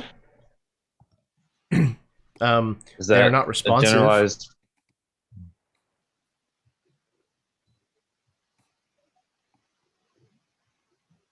Are they?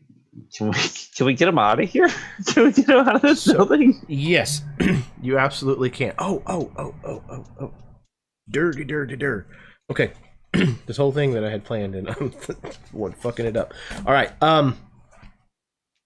She disappears into the pool of collected blood. And you move over to heal your brother and your sister after pushing your father away from you. And almost immediately there is a rumble in the structure around you and above you. And from where this pool of blood was, where these grooves have been run throughout the floor collecting this blood, that blood begins to eat into the stone almost as if it were an incredibly strong acid. And the building begins to crumble in on itself. So, the answer to your question, yes, you might be able to get them out of here. Good lord. But the Or way it's that just the rumbling of the building collapse. yeah, exactly. But we're going to end this session with a skill challenge. So, I need each one of you, just in turn, to tell me what skill you're going to attempt in order to wrap up, escape, etc., out of this building, you cannot use the same skill once you have succeeded on it. Okay? I need 8 successes before we get 4 failures. The DC is 16. Okay. So, in whatever order you wish, let's go through these.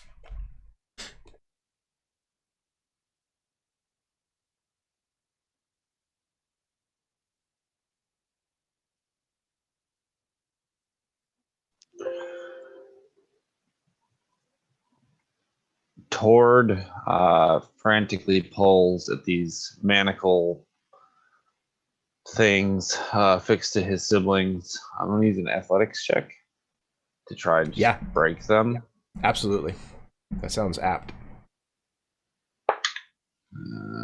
Guys, I should warn you, this is my only good skill, and I still barely succeeded with a 17. Okay, that's still 1 success, You did though. it. Okay. Who is next?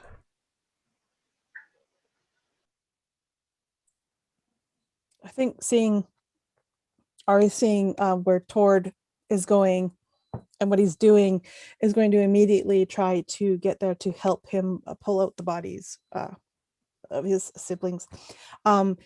Meanwhile, dodging some of the falling debris that's coming down. So I would like to use acrobatics to like tumble and jump and parkour my way across.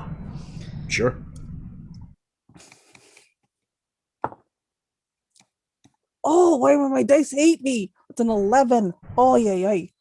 Do you... Nope. Inspiration. Okay, I was going to say, do you Oh, you guys have the still have any Bardic points of Inspiration. inspiration? Oh, you have the Bardic Inspiration as well, yeah. So you can either... I don't know, do you have like a point of inspiration, or are you talking about the Bardic Inspiration? I do have a point of inspiration still. Okay, So so I'm you can gonna use either that. re-roll, or you can Yeah, do the Bardic I'm Inspiration. going to reroll because... Okay.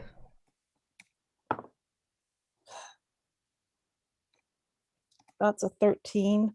So I'm going to use the Bardic at this point. Maybe. Okay. 17. Okay, that is That's what we needed. 2 successes. Quarter of the way there. As Dice Tord and Ari begin the trek across this cathedral with the floor starting to pitch and roll underneath your feet as it's separating and beginning to collapse away from the structure. Who's next?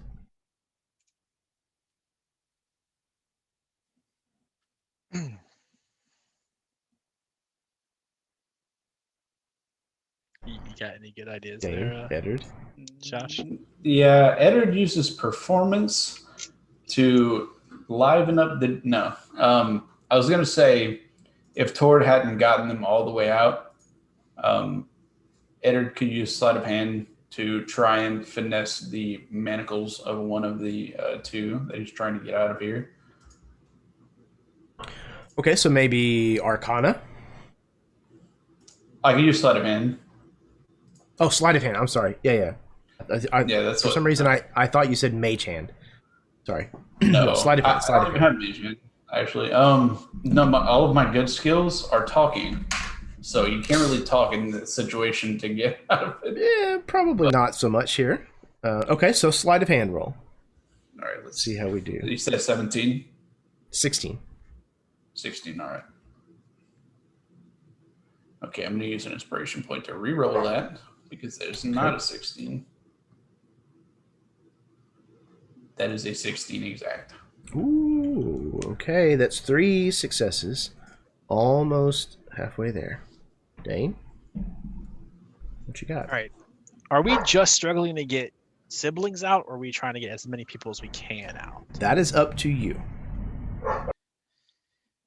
Well, the siblings are kind of in the mix of being gotten out, right? Yes.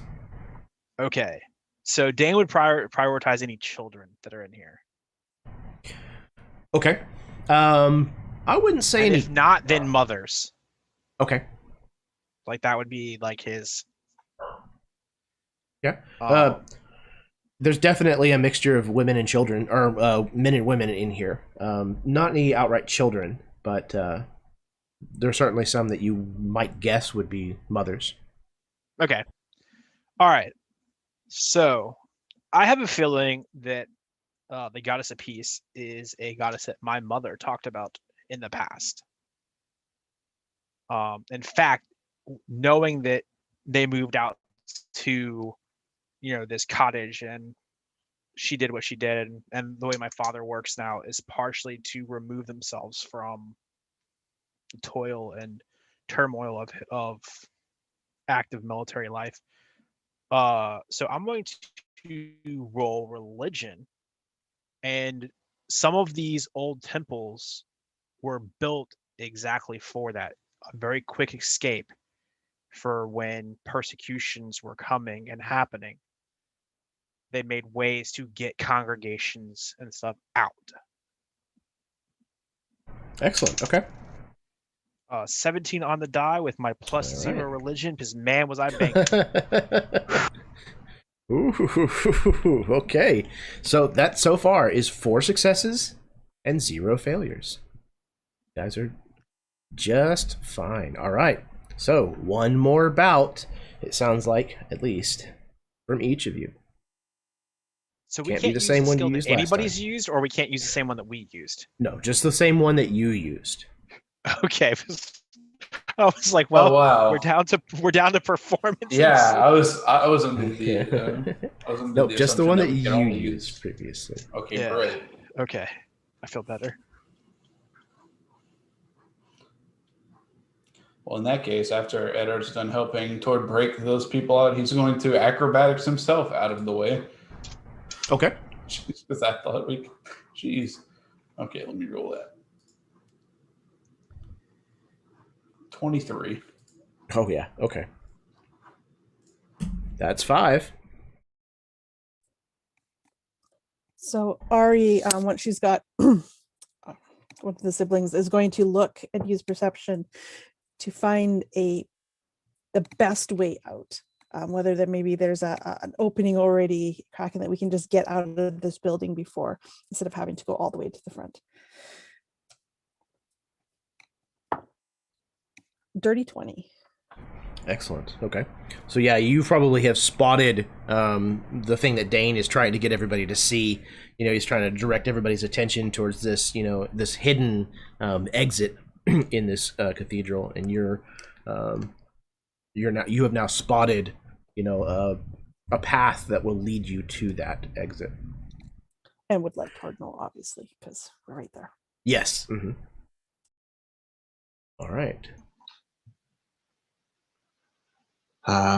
Using Ari as assistance to find the way out and trying to jettison both myself and my siblings out. I would like to check to see if I think they're alive with a medicine check. Okay. I rolled a 1, and I don't necessarily know if that means I don't know if they're alive or they're not alive. So Okay. I failed. Do you have any points of inspiration, and or do you want to spend them? No. Okay. So it is a 1. So I'm going to count that as 2 failures. Counts as 2 failures. Yep. Okay. So, you aren't certain whether they're alive or not. The blood that is coming out of them, or that was coming out of them before you did some lay on hands, is thick and dark. Not quite the color of coagulated blood, but it's like the consistency of like syrup. It's very thick, very dark. So it's kind of hard to tell. They're not responsive, but they're not just pure dead weight either. So they seem to be somewhat in between. All right. Okay. So, before I ruin everyone's evening, is a skill check to get. Shh! Don't do that, Jeremy. Is a skill check to get everyone out or anyone out?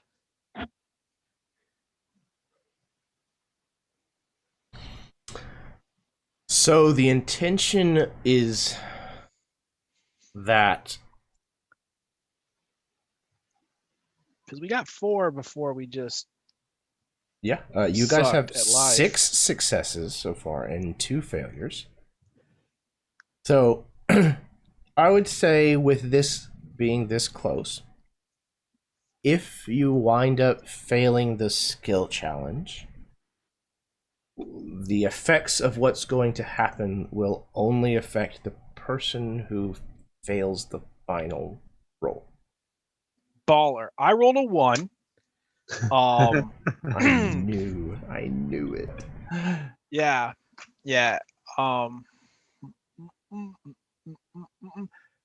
And I do have an inspiration, but I also think for story purposes, I'm not going to use it. Dane, I can Okay. only handle so much loss right now. Buddy, I've got something that's okay.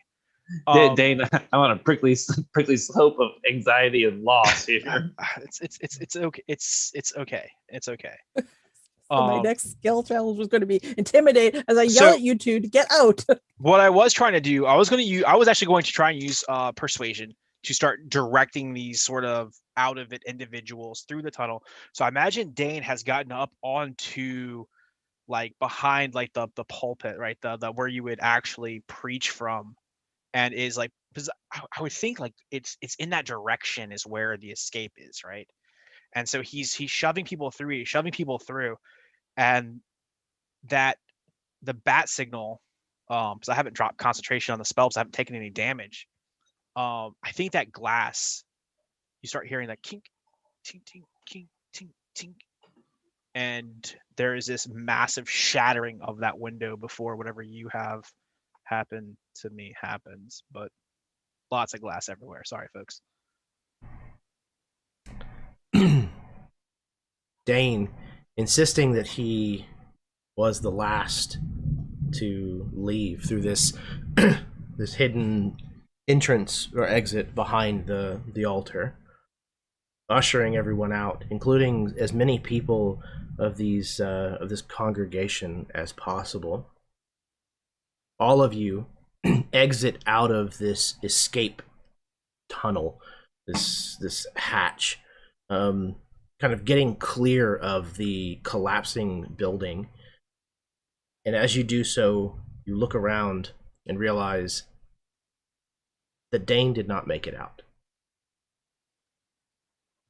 This cathedral has collapsed and has buried Dane. That is where we're going to end tonight's session. Jeremy, we're fighting. I'm upset. This is harsh. I told you it was going to be a rough one. Okay. So, thank you all so very much. You're welcome. God approves, apparently. So, yeah, this was a blast. Had a great time, as always. I'm going to pass things over to my players so that they can say anything that they would like to say in parting, as well as curse at me, which is fully acceptable at this point. And then we're going to call it an evening. So we will start in... no, we're going to have Steve go last. So, Baron, go first, please.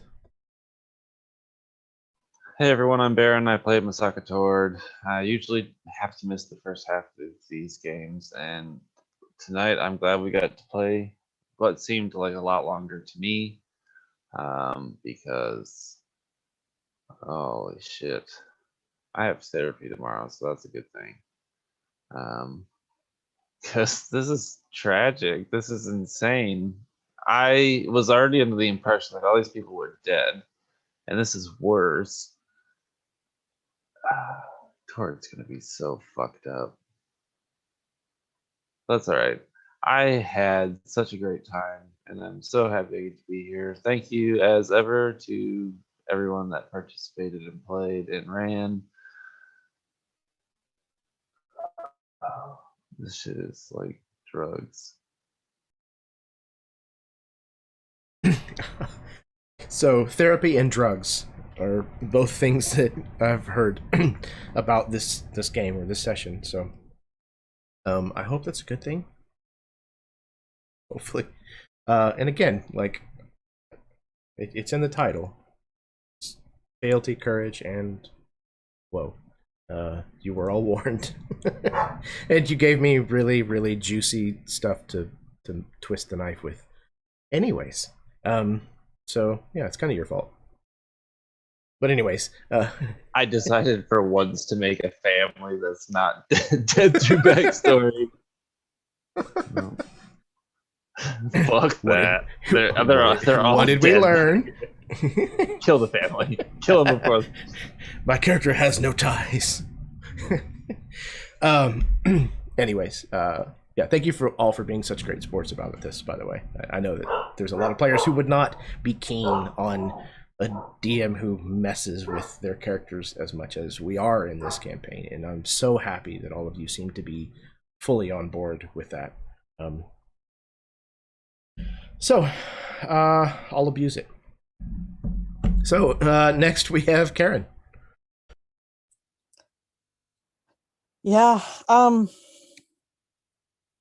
Poor Tord. That's all I can say right now. Oh dear Tord. And Dane, oh my god, what did you just do? Oh, this is going to be brutal next session. This was amazing. I am there's going to be a lot of process from this one because this was pretty brutal. Thank you so much for tormenting us so well.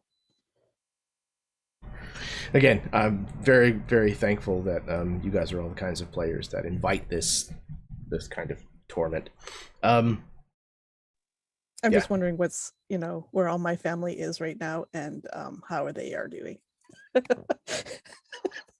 We'll get there. Dead. Not yet. I mean, what? Okay. Next, we have Josh. Okay, so I just want to open things up and say rest in peace to Dane. Steve, see me after the game. We'll work on rolling up a new character for you. Other than that, though, great session. Very enjoyable. 10 out of 10. Really enjoyable. Enjoyed the whole thing, even the traumatic parts. But yeah, like you said, I think any of us would have been happy to put our character in Dane's shoes.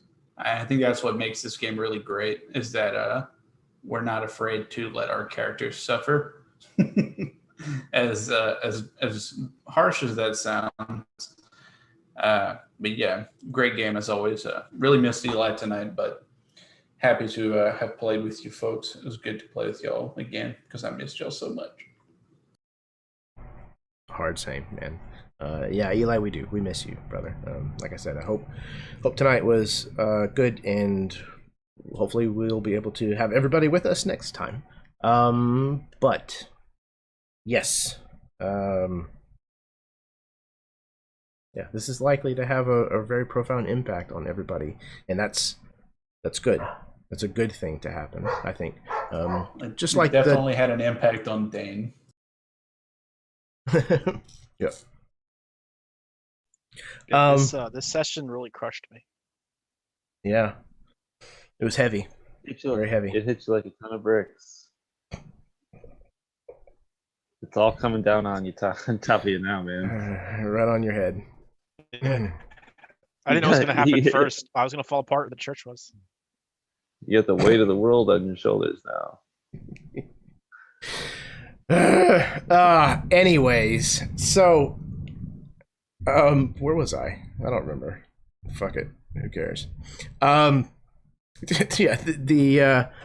the characters in this game are so fantastic, and I love the fact that you guys have so much of an emotional investment in one another, and your stories in addition to your own characters. That's a really special thing, and it makes for really poignant moments like this. So I'm excited to see how this is all going to unfold in the ripples, if you will, of what it's going to mean for everyone. Okay, last but certainly not least, Steve. All right, it was a great session. I'm really, excited to see where they meet my new character. I think actually what we'll do from now on, I'll be playing Sir John, and Eli can play one of his retainers. That'd be perfect. Because I can't play his retainer again because I am not folding that man's laundry anymore. I'm sure Eli will be fine with it. Yeah, it's totally cool. Or I'll just play Masaka something else. Towards little brother that he didn't know about. Another it was a great family session. member I can dismember. Hold on. I'm all right with this. Hold on. I'm not all right with this. I do think this game is so great with how invested everybody is. Because a lot of times, like, the horror of something like your father being a monster could fall flat if the players aren't invested. And it's not just being invested in your own character. It's everybody being invested in everybody's character. It's pretty wonderful. Excellent. Yeah, we're gonna have to find out what happens next time. But thank you all so much for being the wonderful, wonderful players. Thank you everyone out there in the audience who was watching this game, whether you watched live with us along this evening or whether you are watching at some point in the future. It is sincerely appreciated from the bottom of my heart. If you do like this kind of content, there's a lot more of it on the channel. Subscribe if you do, like this video, share it with people, talk about it, spread the good word. Yeah, until next time, may your dice roll high and your snacks always be within reach.